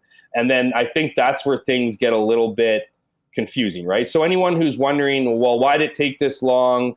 Why did he finally plead guilty in April 2023 when the incident happened in October 2021? Well, the fact of the matter is, and I don't know all the court proceedings per se, but if you want to drag on your punishment with for driving impaired, which usually comes with a hefty fine and assuming no one gets hurt and all those other important factors that come into charges, you lose your license for a year, right? And then, of course, in Kenny Lawler's case, you have a criminal, in everyone's case, but particularly when you're a visitor to Canada, there's complications that come with having a criminal record.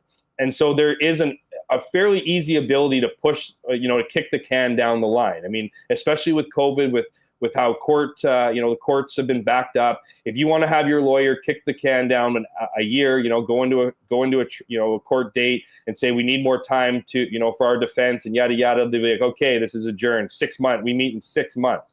So I'm assuming, just given where Kenny Lawler was in his career in the CFL, and of course signing a massive deal with the Edmonton Elks in 2022, I think it's a fair assumption to say that's exactly what they did. Was they Kenny used his lawyer to push things down the line, and so he could focus on football and less on this, right? I mean, he signed a $300,000 deal with Edmonton. Had he been going through this, I don't know how many people would have touched him, how many people would have been interested in giving him big money. And so I think where the confusion comes with the Bombers is that, okay, so he pleaded guilty in April. We're now here in June. What's the issue? And so I think the issue is Kenny Lawler obviously did not let the Bombers know, or his lawyers didn't let him know, or a combination of the two, to let the Bombers know that there would be an issue here. And so, I think it's fair to be critical of the Bombers in this situation. I mean, it was in Winnipeg where he was charged. They should have done their due diligence on this. And so I think they're playing massive catch up. And so the timeline, obviously the 3 to 4 week timeline, is simply a timeline that is being used to get the paperwork done, to file, why he should be allowed to work and make a living in Winnipeg. And so, credit to Paul Friesen and the Winnipeg Sun for outlining a lot of those details, a day later or whatnot. After the news broke, because that's in there certainly, but there's also elements of now they need to put together an application. They need to be approved. So I know the Bombers are fairly confident that it's going to get approved, that it's going to get through. Certainly, there's a chance it might not, but I think the understanding is that the 3 to 4 weeks is on the conservative side of things. I think they're expecting to probably get this done in a couple weeks. So there is a chance that Kenny Lawler could be back before the proposed timeline, but I think that is the timeline, because that's usually on average, again, a more conservative side. It's about 2 to 3 weeks to usually get an answer and to get these things done. I think they're going 3 or 4 just in case there's another snag, and they don't want to be, caught up in this whole thing, suggesting this is the amount of time and then having it go way over.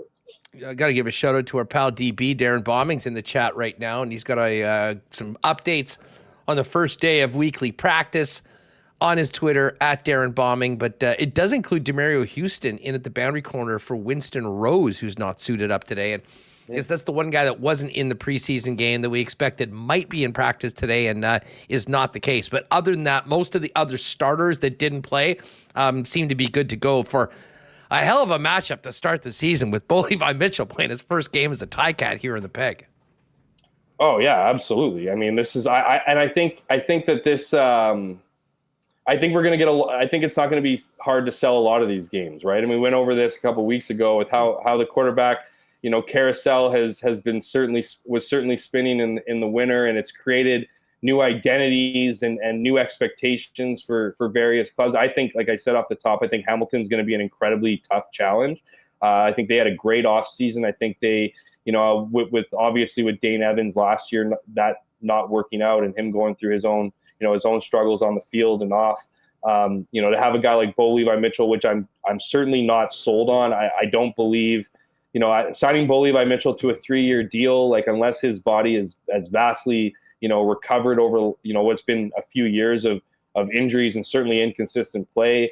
But I do think the weapons around him with a veteran like Bo Levi Mitchell, you have to be comfortable if you're in Hamilton. I think you're worried about his potential injury history, but I think, just given obviously his experience and again the weapons around him, and they just added Jonathan Kongbo, who just had a pretty exciting morning for himself after being traded from BC after signing with his hometown Lions. But I think they're going to be a good team. But I think the West is going to be tough. It's going to be a tough challenge. But I do think the Bombers, are up to it for sure, and certainly with Kenny Lawler or without, are in pretty good hands, and I think they'll be even in better situation, obviously, when 89 returns. Yeah, just a note on Kongbo. Like Farhan tweeted out that he was told Kongbo was not a fit in the room, and it was important for BC to get back to the chemistry they had before the trade. And Kongbo responded, "Not a fit because I called out star players for not showing up for practice and guys not wanting to work out. Culture matters. It's called pro football for a reason." Some fireworks in CFL social media this morning, and as we count down to the start of the year. Perfect. Hey, the timing couldn't be better. It's just a constant remember that the CFL is never boring. And so I think, which is interesting, right? Because Jonathan Kongbo is a big personality. He absolutely is. And I mean, people in Winnipeg will know him, obviously, is, playing here for a couple of years, winning a couple of great cups with this team. This is a guy who wanted to be in wanted to be playing, right? He wanted more time. He felt like he deserved more time in Winnipeg. This is a guy who, again, voiced his opinion when he felt like he needed to. He's a confident guy. And so, and certainly would have seen the culture in Winnipeg. I'm not saying it was, there were times in Winnipeg where he felt like he would move on for a better opportunity and was convinced to stay here. So I don't think it was all smooth sailing for Jonathan Kongbo in Winnipeg, but I do think he got a pretty good idea of what a winning culture looks like. And he certainly, I imagine, got a good idea of what how important a culture is when he played for the Denver Broncos and in his NFL experience. So for him to come back and make those comments, because that's the thing, right? I mean, Farhan reports that he wasn't a fit in the room, and to me, that's kind of like, it's just kind of, it just falls so short of an explanation. Like, what do you mean he wasn't a good fit in the room? He was a bad personality, a bad attitude. And then I love the players come out and, share their opinions on how they felt things went down. You're always going to have two sides, maybe three sides to each story. But, with what happened at BC, just the fact that they got rid of Sean Lemon, they cleared out, Jordan Herdman-Reed as another guy to clear money, so they could bring, they could sign Jonathan Kongbo to a pretty healthy salary, and only for it to be 3 days before the regular season kicks off, and he's now a member of the Hamilton Tiger Cats and airing dirty laundry. Oh, how I missed the 3-down game. Oh, how I'm looking forward to more of this coming down the line. And whether or not, Jonathan Kongbo, I'm sure it will turn out in Hamilton. It's probably unfortunate for him in BC, but that's the game, and we'll certainly see crazier this year.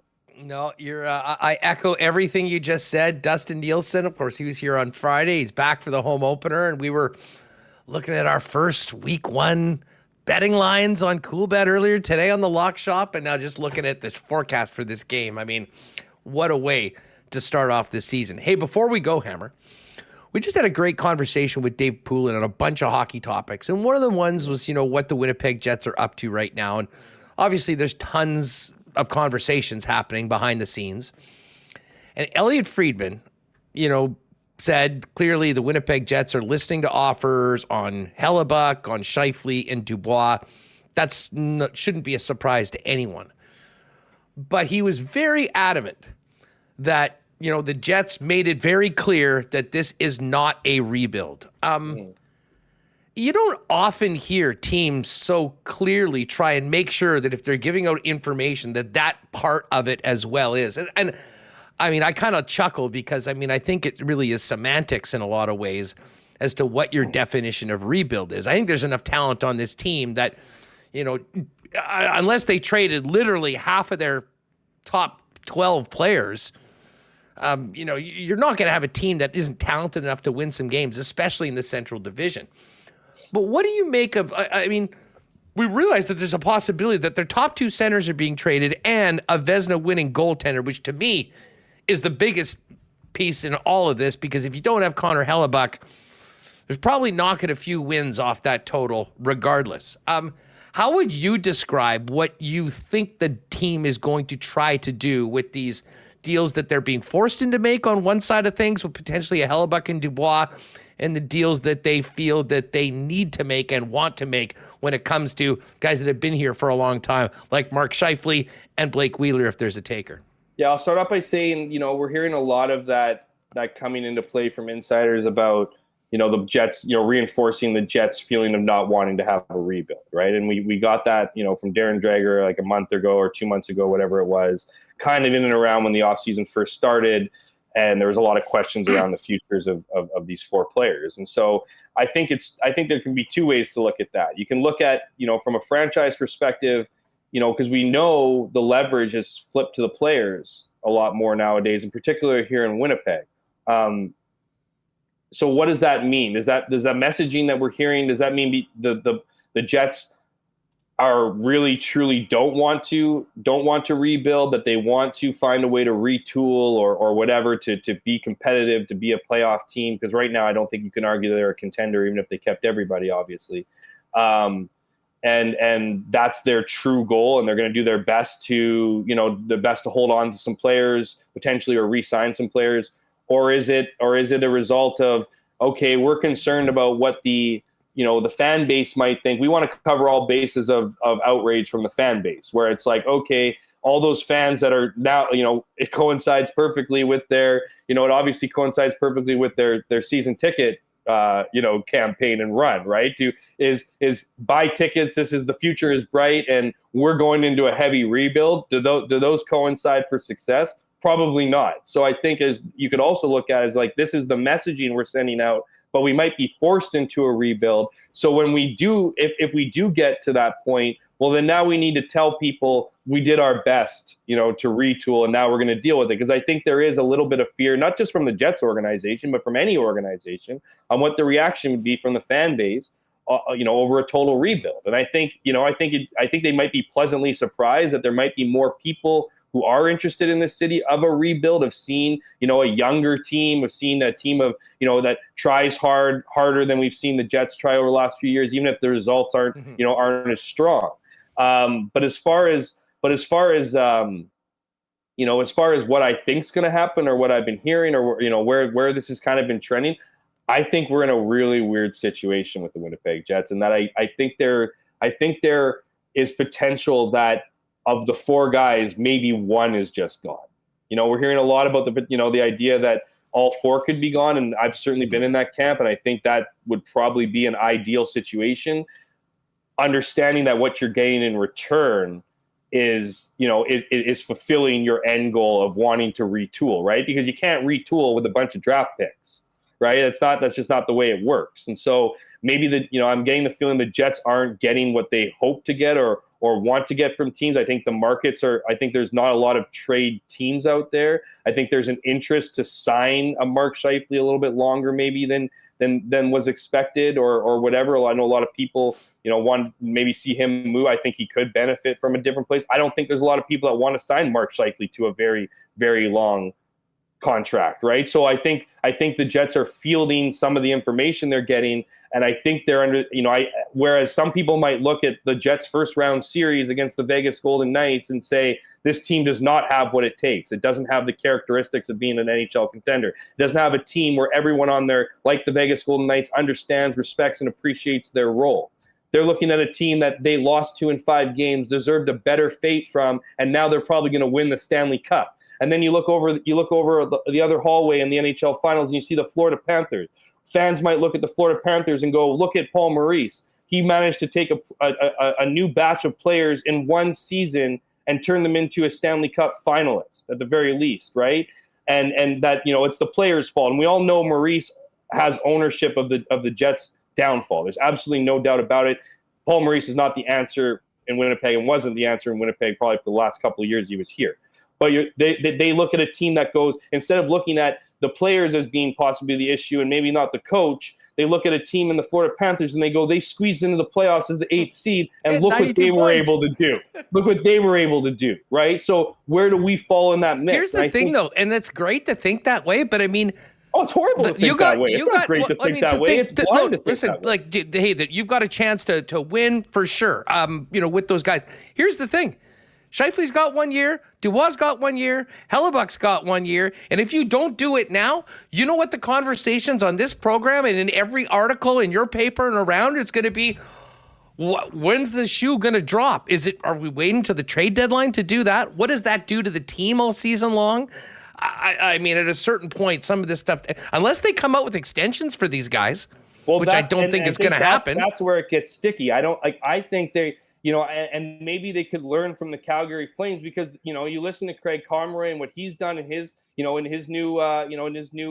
press conference after being hired as the GM. I mean, he was obviously a very integral part, or at least a piece of that executive team that was listening to the Johnny Gaudreaus, that was listening to the Matthew Tkachuks. And I think there's a lot to learn from that. Craig Conroy said he has learned from what, he was under the impression that Johnny Gaudreau was coming back to the Calgary Flames. And so I think what happens in these situations is a lot of the times there's verbal agreements among players that if you run it back, we will be interested in signing an extension. And so I'm not suggesting that's necessarily what's happening with the Winnipeg Jets, but when time plays out here, I think we're going to get a lot of, not necessarily concrete answers, but we're getting a better idea of the interest in holding on to players and hoping that you can do damage next season with the same group, the same leadership group, and somehow change their opinions.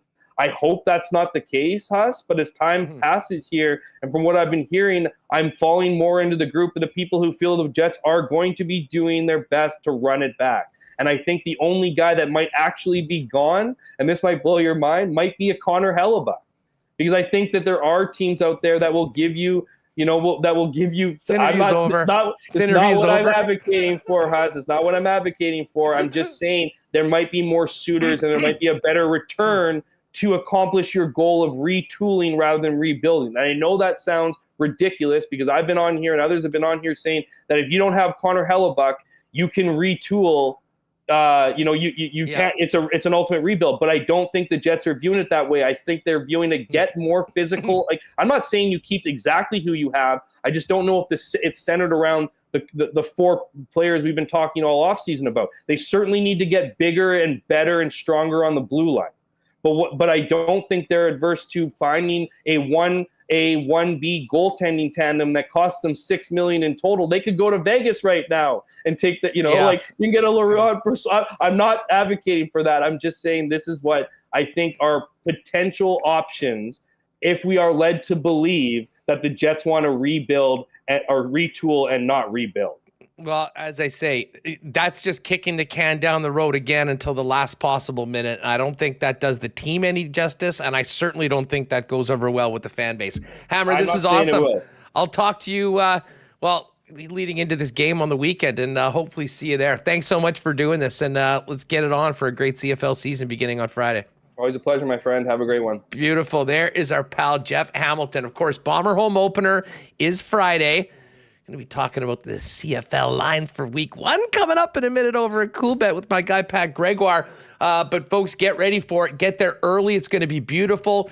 Cheap beers, drink specials, and whatnot at the Princess Auto tailgate party outside the stadium before the game. Of course, Princess Auto, proud sponsors of the Bombers and Winnipeg Sports Talk, and the place where you'll find the best deals on the most unique assortment of tools and equipment around. Everything you need to complete the projects on your list or start something new is at Princess Auto. Pop by and see them at one of 2 Winnipeg locations or online at princessauto.com.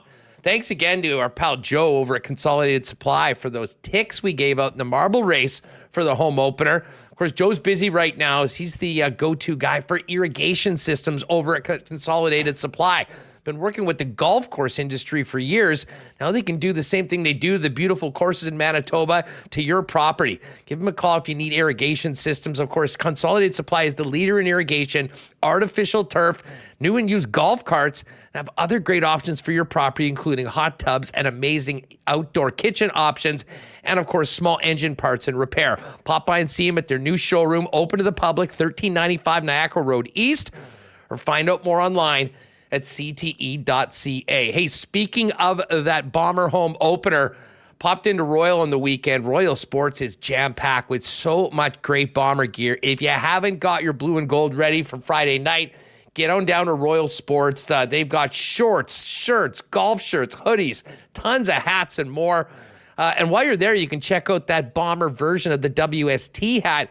All the Winnipeg Sports Talk headwear is available also at Royal Sports, Manitoba's #1 sports superstore, with spring stock arriving daily. Soccer, softball, tennis equipment, disc golf, bikes as well. 750 Pembina Highway. Follow them on Insta at Royal Sports Pembina.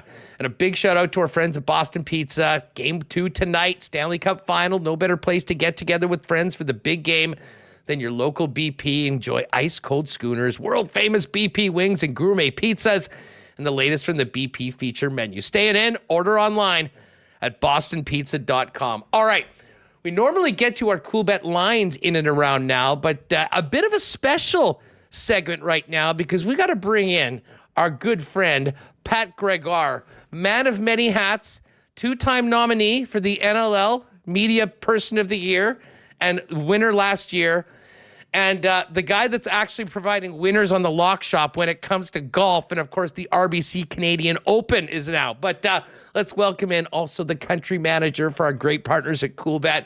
Pat Gregoire joins us now. Pete Greggy, how the heck are you, my friend, coming off that big win for your boy Vic on the weekend? No, he's here. Hold on a sec, Pat. Hold on a sec, Pat. For some reason, Remis can't see you. You can't see him, Reem? No, he disappeared. I saw him and then he disappeared. I don't know. Pat, do me a favor. Just jump out and just jump back in.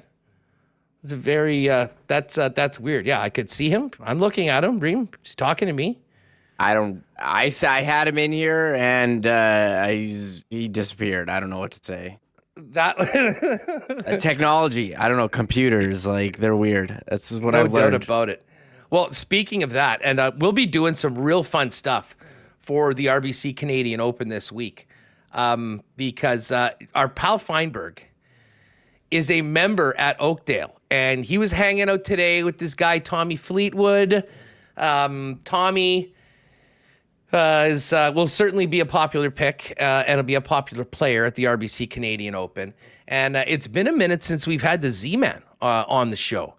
So we're going to get Mark Zucchino on, I think, for Wednesday to tee things up. And, of course, Manitobans, we're going to get a chance to see our guy Aaron Cockrell play in this event. A great, great year he's having on the DP World Tour.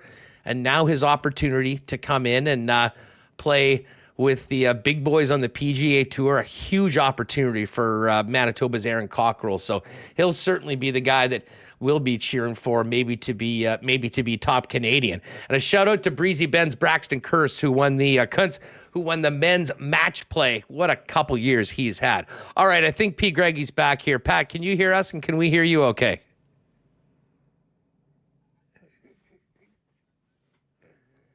Flying high with confidence right now. Thanks, buddy.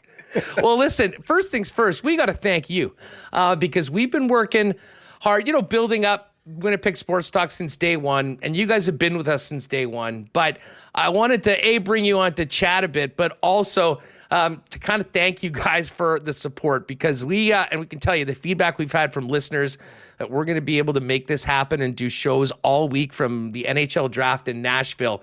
And not only will be a great place to be when you consider everything that's happening with the Winnipeg Jets in the offseason, but also, as a lot of the other media companies aren't able to do it, having support from guys like you really from day one, but also for something special like this, I think means a ton to us as well as our viewers and listeners every day. So first things first, I wanted to give you some dap and thank you for that. Oh, no problem at all, Huss. We when you reached out to the opportunity, we thought it was an absolute no-brainer. You talk about us supporting you. Well, you and the listeners and all the folks listening, whether it's with WST or even you on the lock shop. There's no doubt. You can see it in the numbers. People are using the promo codes. People are backing you with your bets. So we know there's a lot of synergy when it comes to WST and Coolbet. So we thought it was a match made in heaven. And you know what? A little bit jealous that you guys are going to Nashville. That's one of my favorite cities in the States, no doubt. Well, we'll look forward to having one of you guys jump on with us, because there are a bunch of NHL draft props for it. But right now, we've got week 1 of CFL. Dusty and I are getting ready to make those picks on Wednesday and Friday this week. But you're a big golf guy, folks. On Wednesdays, you can listen to Pat jump on the lock shop with us, and he's been firing darts lately at winners. And you know what? We got to quickly talk about your guy, Vic Hovland. I mean, he's been so close so many times. He's won elsewhere. Signature win at the Memorial yesterday for a young man that I think is going to be a very popular pick for the U.S. Open and maybe even the Open Championship as we continue through this year. I've already got bets on him for both those majors. Again, I've come on the program so many times with you guys saying, like, this is the moment. This is where he's going to get it. But when you look at his body work this year, he's been so close, especially in those big elevated events, whether it's a major or a PGA elevated event. That's what it was this week. You look at the field, so you knew he wasn't going to stray away and not get up to the moment, but it was a matter of time. I don't know how much credit I can take, really, because I legitimately almost was betting him every single week. It was bound to hit. He hit there, so we'll take it. I think that's now 2 in the last maybe month, so hopefully we'll stay hot here for the Canadian Open. Yeah, and we'll get into that on Wednesday's lock shop, so you can join us. So should we go on at about noon Winnipeg time on our Twitter panels, myself and Dustin Nielsen, heading into Winnipeg Sports Talk. People that are watching you on the YouTube might be saying, Pat looks familiar. Where do I know him from? And they might be lacrosse fans because, of course, lacrosse is, maybe a more niche sport, although it's got an incredible history here in Canada. But you just finished up another year as, doing color along with our guy, John Abbott, for the NLL season. How was that season? How was that final? Man, I was checking out the crowds between Buffalo and Colorado in the final series. And it certainly seems that in the markets that have NFL, this sport is growing and incredibly popular. It's massive. It really is growing. And Buffalo's been a city, though. The Bandits have been around since '93, so they have a lot of history. But this is a group that really, really supports. I think it was just under a sellout, over 19,000 in that building, the same arena that the Sabres play. And if you ask anyone in Buffalo, it is one of the best atmospheres in that city. Better than the Sabres. It's better than a Bison's game. It's probably on par or close to being as good as going to a Buffalo Bills game. And you know how crazy those people get for those games. But Colorado was great as well. Just over 10,000 fans in Ball Arena as well. And you nailed it. It's a lot of those NFL and NHL cities that really show out. But then you have some other unique markets like you look at Halifax, they're close to about 10,000 each and every game. It was like every other home game, they were breaking their attendance record. In Saskatoon for the Rush, they have a very rabid fan base as well. So, and when you kind of bring it to a local flavor, I think Winnipeg would be a great spot for an NLL team to come someday. Obviously, arena availability is tricky with so many hockey teams and now a basketball team playing in that arena. But you look at Winnipeg, man, whenever a team rolls to town, you guys support them so well. And the game itself at the grassroots level is growing more and more. We're seeing a lot of guys go down to the United States on D1 scholarships. There's two guys in the NL right now from Manitoba, Luke Magnan on the Halifax Thunderbirds, and actually Saskatchewan, the two other teams I mentioned, Jarrett Smith as well, just a rookie this year in the NL. So the growth of the game is certainly growing in Manitoba, and I just feel like it kind of matches the type of cities and the type of markets that do really, really well in the National Lacrosse League. Pat Gregoire is with us from both TSN coverage of the NLL and the country manager for Coolbet Canada. Patty, before we go, we'll get into the CFL Wednesday and Friday.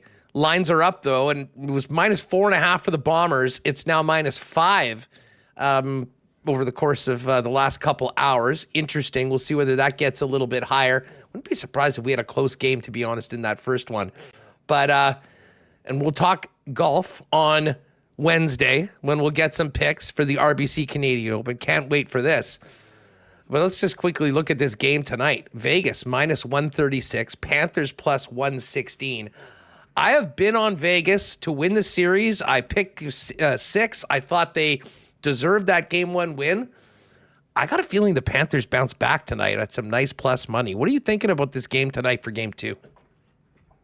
I'm kind of leaning the same way as you, and it's probably bad news for you and I, but the majority of the public, especially at Coolbet, is on the Panthers right now. 77% of the tickets are on Panthers, and 63% of the money is on Panthers. So both it seems like the sharp money and the public is on Florida to tie the series up. I certainly tend to agree. I think Vegas is the better team. I think Vegas is the team that's probably going to win the series. But if you've watched this Florida Panthers team in the postseason, they're not going down without a fight. And I think that if this is going to be an extended series, they have to win here tonight. They've been so good on the road all series. All playoffs long. There's no reason why you should be thinking that this series is done and over after one game. You mentioned it. It's not even like they got blown up. The one thing that concerns me, obviously, the discipline, taking some dumb penalties in the third period, which at that point it almost seemed like the game was out of reach. But I certainly really, really think this is going to be a close game, a close series. And I think Florida, like you said, ties it up here, going back to Florida. And I'm just looking right now at the exclusives. And again, just go in the exclusive tab. We've got some for the Jays tonight, Major League Baseball. Justin Bourne's cooking one up with an under 6.5 and a Vegas win. So if you like that, that's plus 200. But 5 different options that have been put together, and those are always a little nicer numbers. So make sure to check that out. 5 options for the NHL Daily exclusives. And I will make my pick official later at the Coolbet Canada site as I'm back. I warmed up, much like the weather here, on the off week while Dusty took care of things, and I'm due for a very good week with our daily picks in the lock shop, so that'll be up a little later on today.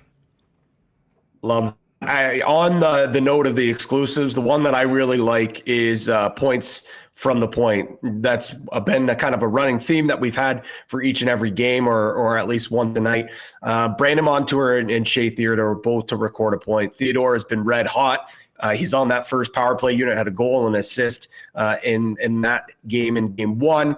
And I just think he keeps it going.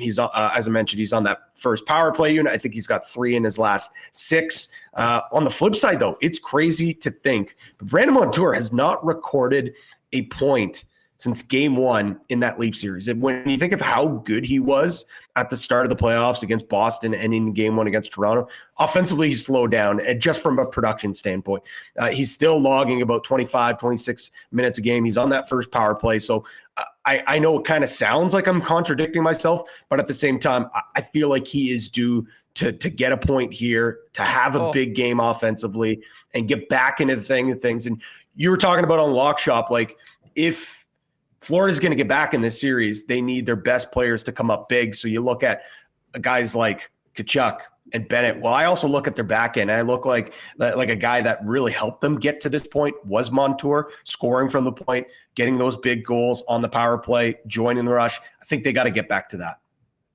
I'm going to ride with you on that one, and I think I'm riding with the Panthers as well. Pat, again, thanks so much. We were so looking forward to Winnipeg Sports Talk at the NHL Draft presented by Coolbet.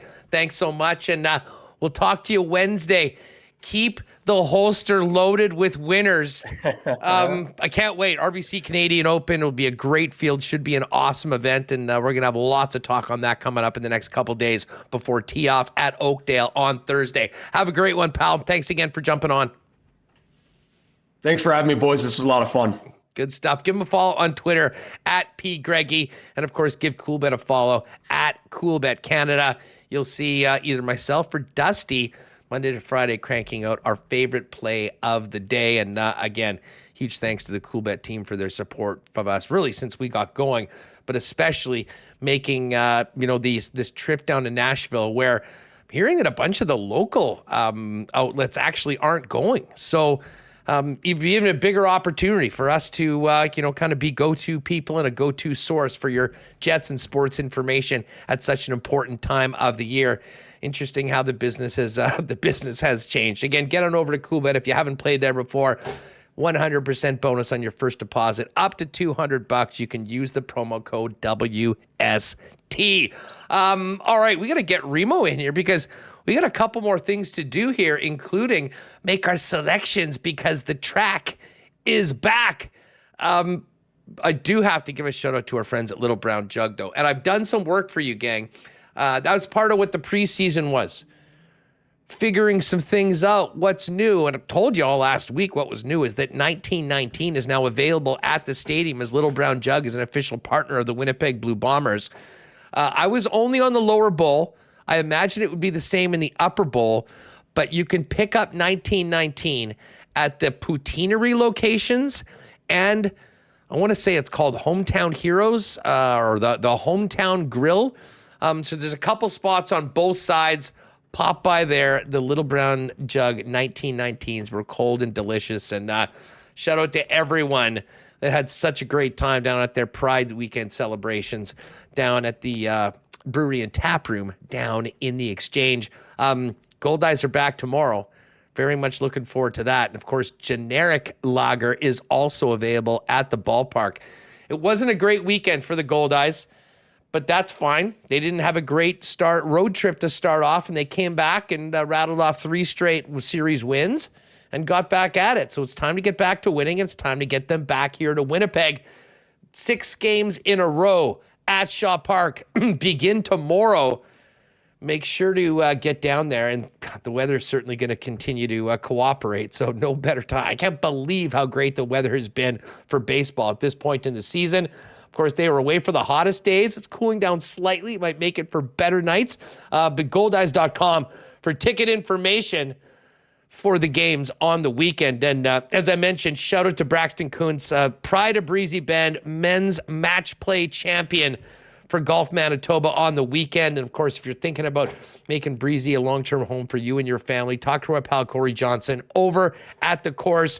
The waiting list is growing for next season, but talk to them about getting on. You can find out more on Breezy Bend and everything it has to offer, including places to have a wedding, for instance, online at breezybend.ca. All right, let's get Remo back on. And Remo, I got to tell you, this trip that we're going to be doing at the end of the week, I mean, knowing that some of the regular outlets might not be there, the more I think about it, this is going to be a coup, I think, for us to be down there. But also, the more I talk with Dave and with Jeff, I just think that this is going to be as interesting a few weeks and as interesting a draft week as we've had maybe since the Winnipeg Jets came back in 2011. Yeah, Jeff was telling us he's not going to be there. Ken, I don't think as well. Got to get my questions ready. Get ready, Scott Brown, for us. Are you going full-fledged Big J? I'm going to have it to. all. Crowdsource the other media and then get in there, mix it up. Yeah, and we'll be recording all the stuff and posting it on our YouTube. This is going to be very, very exciting. But as far as the Jets, that was really interesting what Jeff was saying. Like, they're going to have to make decisions on these guys if they want to let them walk after a year, if they want to re-sign them. And it seemed like, it's like F, marry, kill. It's like, let them walk, re-sign them, or trade them. And you got to choose which one you want to do for Dubois, Hellebuyck, and Scheifele. So you got that game. What's unique about that game is you have to do one of each. They can't do one of each. One walk, trade one, because Jeff was saying trade one and then re-sign the other. So re-sign Scheifele, trade? No. Hellebuyck? Marry Hellebuyck. Well, like if they trade only one, I think that would be.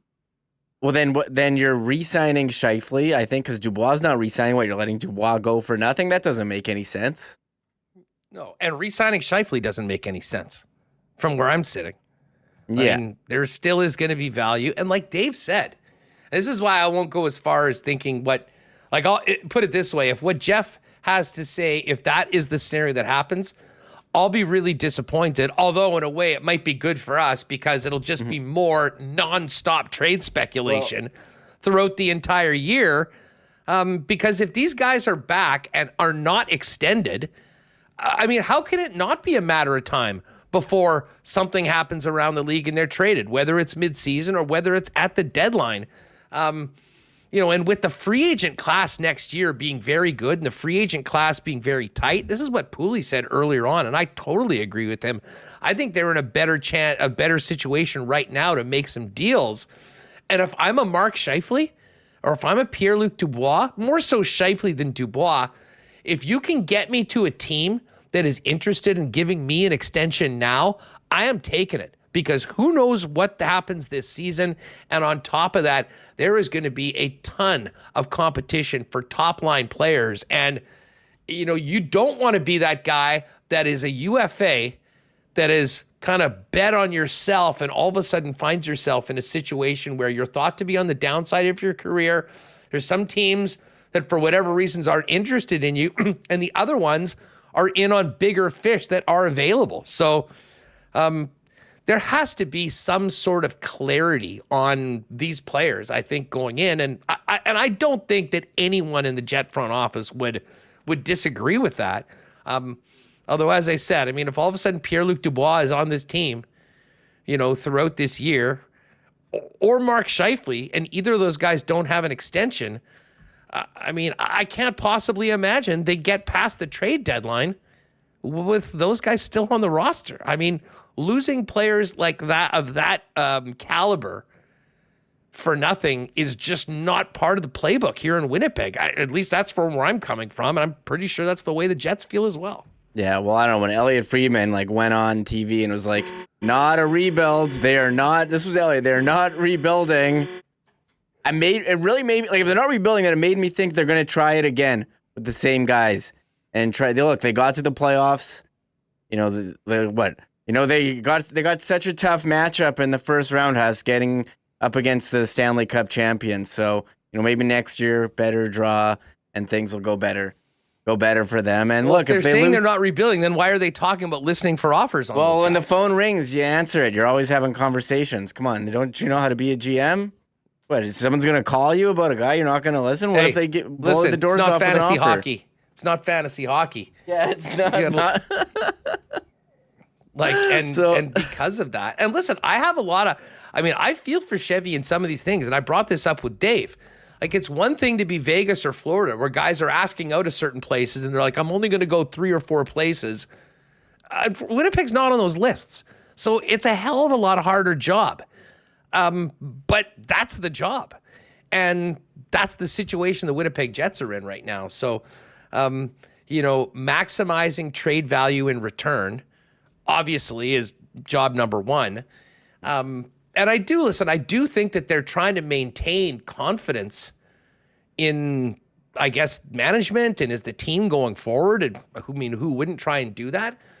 But to be honest, the only way I think you could lose more confidence than some of the people have right now that has been waning, depending on who you talk to, would be to go back to start this season with guys like that on expiring contracts, having not made the moves in the summer. Like, I can tell you, that's not going to help their season ticket campaign at all. The vast majority of Jet fans, I think, agreed that, there's major changes that need to be made. And it doesn't mean stripping it down to the studs. And if that's what everyone decides that is what a rebuild is, fine. It's not a rebuild. But as we talked about earlier, if you join us later, there was plenty of different words that can be used. But there's got to be some shakeup. And listen, even if it wasn't originally planned, the fact that you can't or haven't yet been able to get Pierre-Luc Dubois' name on a contract and Connor Hellebuyck's situation is what it is. Those two players are in their own category. If those guys were able to be re-signed, then you know what? You can move on from Scheifele. You can figure out what's going to happen with Wheeler, and maybe you don't have as much moves. But those ones kind of have to happen, if you ask me. And the other guys, you're kind of be forced into it. And that's the way things are. So I'm still expecting a very interesting month of June. And as we talked about with Pat, our ability to be down there in Nashville for Monday through the week and the end of the draft on Thursday is going to be a very, very interesting few days. And I would imagine we'll be having lots to talk about with boots on the ground there in Nashville. We certainly should. Yeah, that's, again, very fascinating. They all have 1 year left. What's going to happen? And I remember when, a couple guys in the past went into their final year. It was Toby Enstrom. What are they going to do? Are they going to re-sign him or trade him? Because you don't want to lose him for nothing. He re-signed long-term. The other big one was, okay, are they going to re-sign Andrew Ladd or Dustin Byfuglien? And eventually Byfuglien re-signed and Andrew Ladd was traded at the deadline. And now you got 3 guys at once. Oh yeah, we haven't even talked about what's going to happen with Dylan DeMello and Brendan Dillon, who are also in the final year of their deal, and this defense that needs to be addressed that wasn't addressed last year. So, something is going to happen here. Those guys to me are a little different. As long as they figure out a move or two to avoid losing assets for nothing, and hopefully make their defense a little bit better and more competitive. Whether that's bringing in the young guys, whether that's trading those young guys and getting some other prospects. I don't think it's a big deal to have DeMello on an expiring contract or Brendan Dillon on an expiring contract. I think you can still discuss with those guys, signing them at a later date. And I think that, potentially you would move on those players at the deadline if you're not, a real cup contending team. But as I said, at what threshold, what would it have to be? How good would this team have to be next year to risk losing those players for nothing, a la Johnny Gaudreau? First place in the Central. And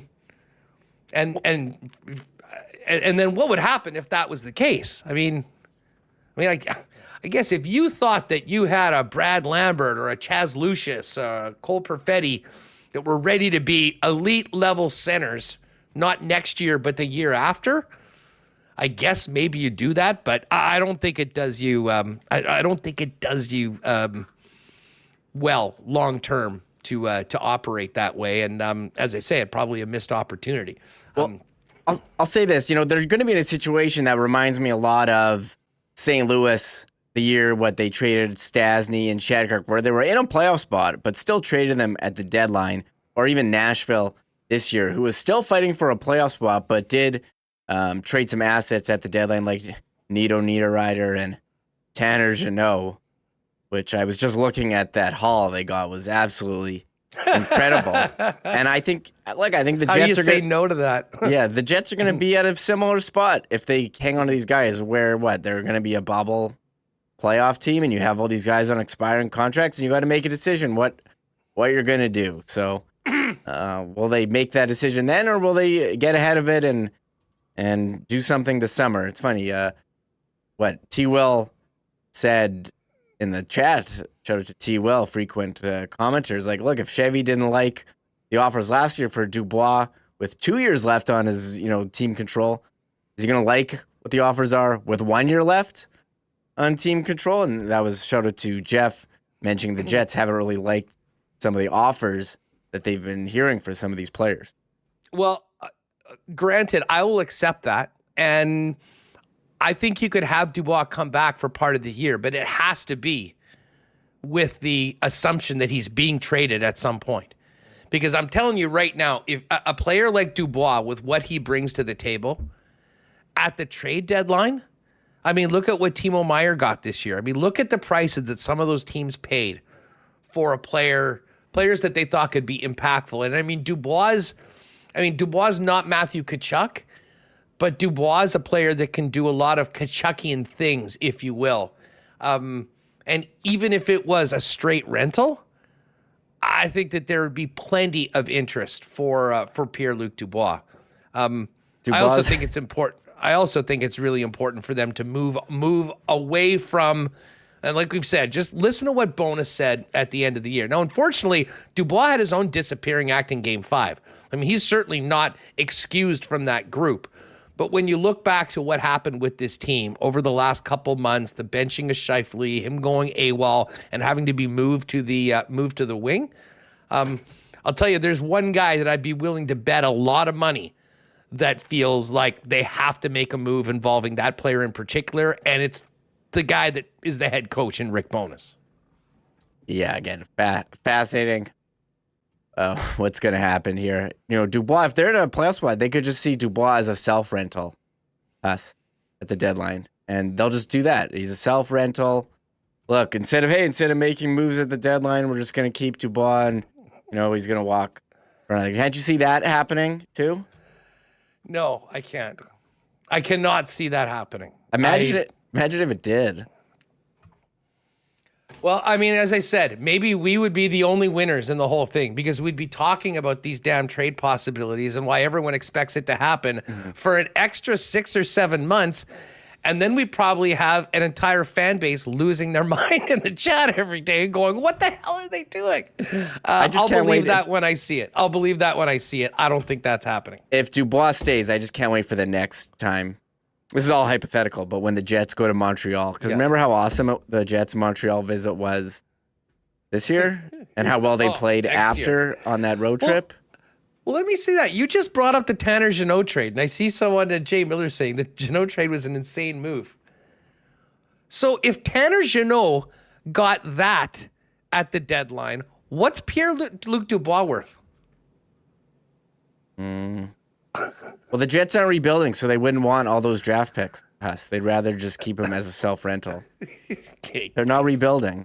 They don't want futures. Maybe some futures. That's what Elliotte said. Some futures. Absolute nonsense from my partner here, Michael Remis, today. Hey, listen, before we get to the track, I do want to shout out our friends at Aikens. Man, anyone get out in the water this weekend? Let us know if you caught anything big on the water this week. Whether you're an experienced fisherman or someone like myself that needs a little assistance, world-class fishing opportunities just a couple hours away with a short flight. can be on the water in less than 2 hours from the city of Winnipeg, and that is Aikens Lake Wilderness Lodge. Be heading out there later on this summer for what really feels like the best 3 or 4 days of the year. Every year we head out. And as great as the fishing is, the hospitality is even better. There truly is nothing like the Aikens experience. For friends and family or corporate trips, find out more at aikenslake.com or fire a tweet over at our pal Pitt Turret, and he can fill you in on what's still available for timing the rest of the year. All right, Remo, the wait's over. We had the extra long wait these last 2 weeks without Wednesday racing, but summer is here, and we've got Monday, Tuesday, Wednesday racing at Assiniboia Downs, and it's back at it tonight. You are in the lead, so I will let you go first with your picks for tonight's races. Yeah, and our last day of racing, May 30th, I think we were both over, if I recall. So I do have a bit of a lead on you here still.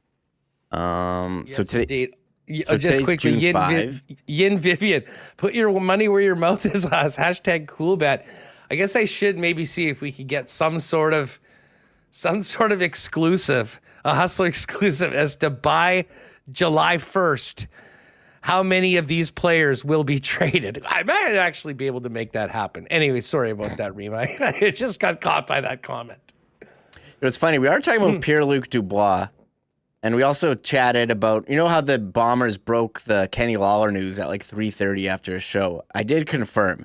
Darren Dreger did tweet out that Pierre-Luc Dubois accepted his qualifying offer on 3:30 on a Friday. That did happen. So that was just going back to a discussion from last weekend.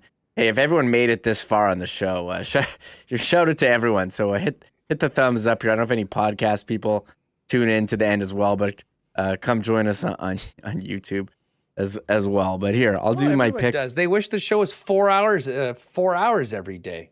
It gets fun after 3 o'clock. But here's my picks for tonight. I'm doing an exacta, first, second, in any order. It's a $2 exacta, so $4 total. Race 1, 2-6. Zippin' to Impress and Get Up Early. I got those two.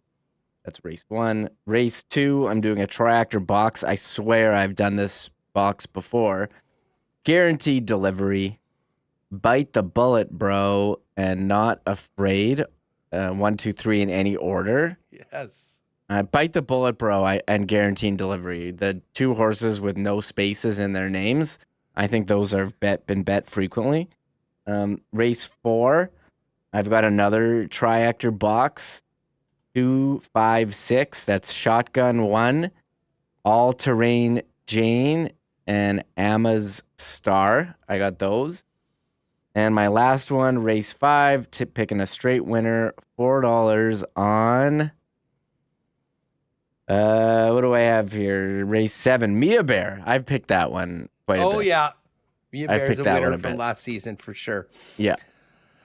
All right. I'm going with 2 straight up winners for my first bet. Number 4 in race number 3, Queen in the North. $4 on the Queen. Race number 4. Going with horse number 5, All Terrain Jane. Great name for a horse. Yes. Doesn't matter what the conditions are. It could be a thunderstorm with a ton of rain beforehand, no problem. Yeah, no. All Terrain Jane is ready to go. And then race number 6, I have, this could be a little chalky, a 1, 2, 5. 125 triactor. So yeah, Chicago's Gray and Saxon Saga. And I Love My Life are the top 3 rated horses. That probably won't be a big one, but it would be nice if it came in. And then race number 7 is 1, 3, and 5. Race 7. So I've got Big Endeavor, Dazzlin' Mischief, who was good with last year, and then a bit of a longer shot, Short Rib at 20-1. So let's see if we can get those 3 in the first 3. So that would be a nice one. That's a bit of the big swing, if you will, Reem. But yeah, Assiniboia Downs is back. If you want to go, and I know Tiquano Pauly was saying we had to get back out and steal the show again. What a great time we had in the dining room with our winners last year. We will certainly do another event like that, and we'll probably do a big event, just inviting everybody down, maybe get a little bit of food for some people and host on. I'll talk to Double D and Sherry and the gang over there about making that happen. But in the meantime, you can find out more at Assiniboia Downs. Oh, and one other thing that I should mention, Reem, where is this email?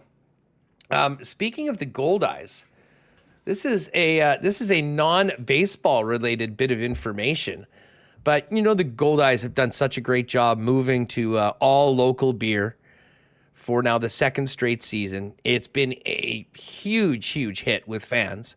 Craft beer corners packed every night, and if you see the beer guys walking around, I mean, there's literally at times there'll be a dozen or 14 different options for you in one guy's rack. But in partnership with Manitoba's breweries, the Gold Eyes are hosting the second annual Ballpark Brew Fest on Shaw Park on Saturday, January 22nd. The event's going to showcase Manitoba's vibrant craft beer industry at a unique venue that's already a strong supporter of the local beer scene. So very similar to Flatlanders, which we both attended on the weekend. Prices are $60, including taxes, and provide the guests the opportunity to sample all Manitoba breweries in one convenient location. Designated drivers may purchase tickets for $15, including taxes. I'm not sure why you'd want to go to Beer Fest if you are a driver. But each ticket holder will receive a voucher receivable for a dog or burger from Goldie's Grill or a slice from Little Pizza Heaven. And this is just another way. And here, I'm just going to give you a quick rundown of all of the Brew Fest participating breweries, in addition to our gang down at Little Brown Jug.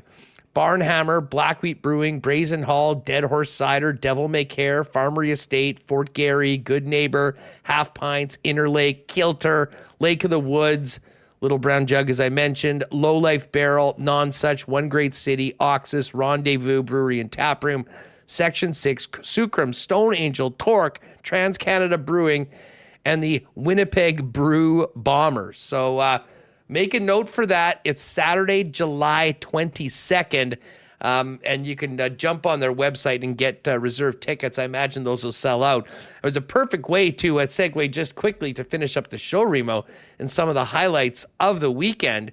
And I know you took in Flatlanders on Friday night.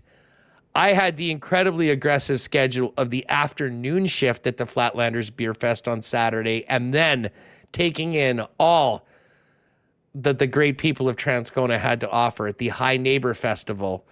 It was in probably two of the hottest bars of my life on Saturday night, between the Spike and the Pandora Inn, as it got busier, as how hot it was. But I survived. I appreciated all the thoughts and prayers for my well-being. And it was a hell of a great day. Did you have a good time at Flatlanders? I did have a really good time. And one thing that stood out to me at the Flatlanders this year compared to previous years, and we've noticed it here on this show, we talk about the Canadian Club ready to drink CC and ginger ale, how many more of these types of beverages there are. I know it's called the Beer Festival, but I'm wondering if pretty soon they're going to change it to the Beverage Festival. I'm not a big alcohol guy. I prefer the beers, but there was old fashioned in a can.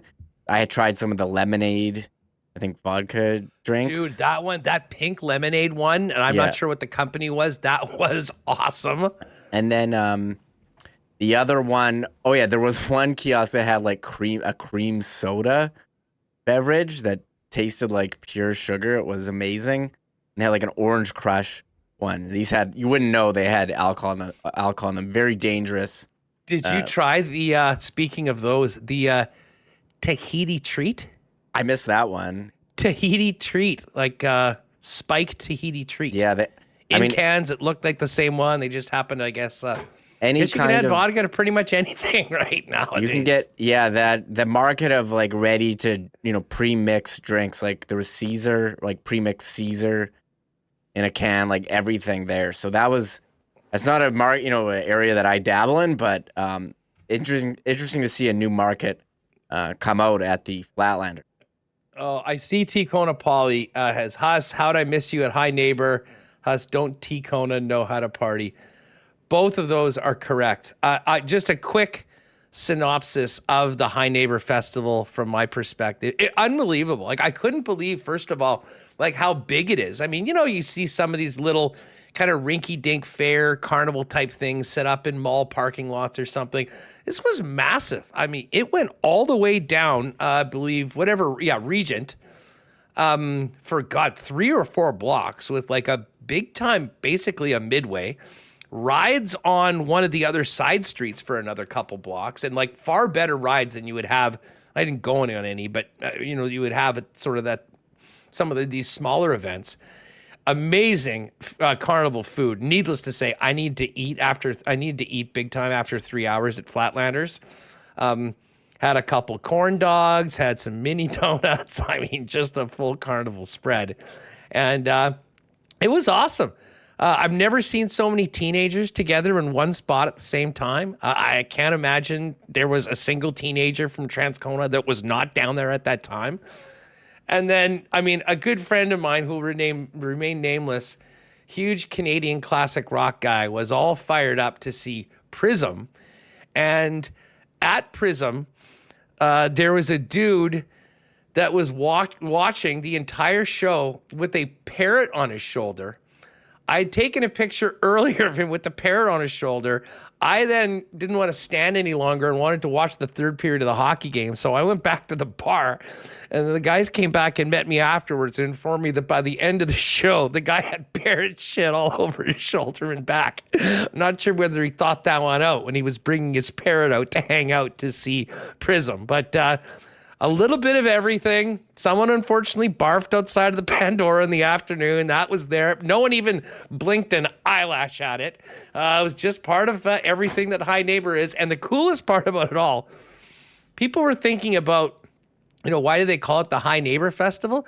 Literally, people will walk by each other and they don't know, and they just say, "Hi, neighbor." And they respond, "Hi, neighbor." It's a one-of-a-kind place, incredible people. And to T-Kona Pauly's point, the Spike and the Pandora that night, we were there sort of the Pandora earlier on, the Spike later on after the game, and it was absolute bedlam there.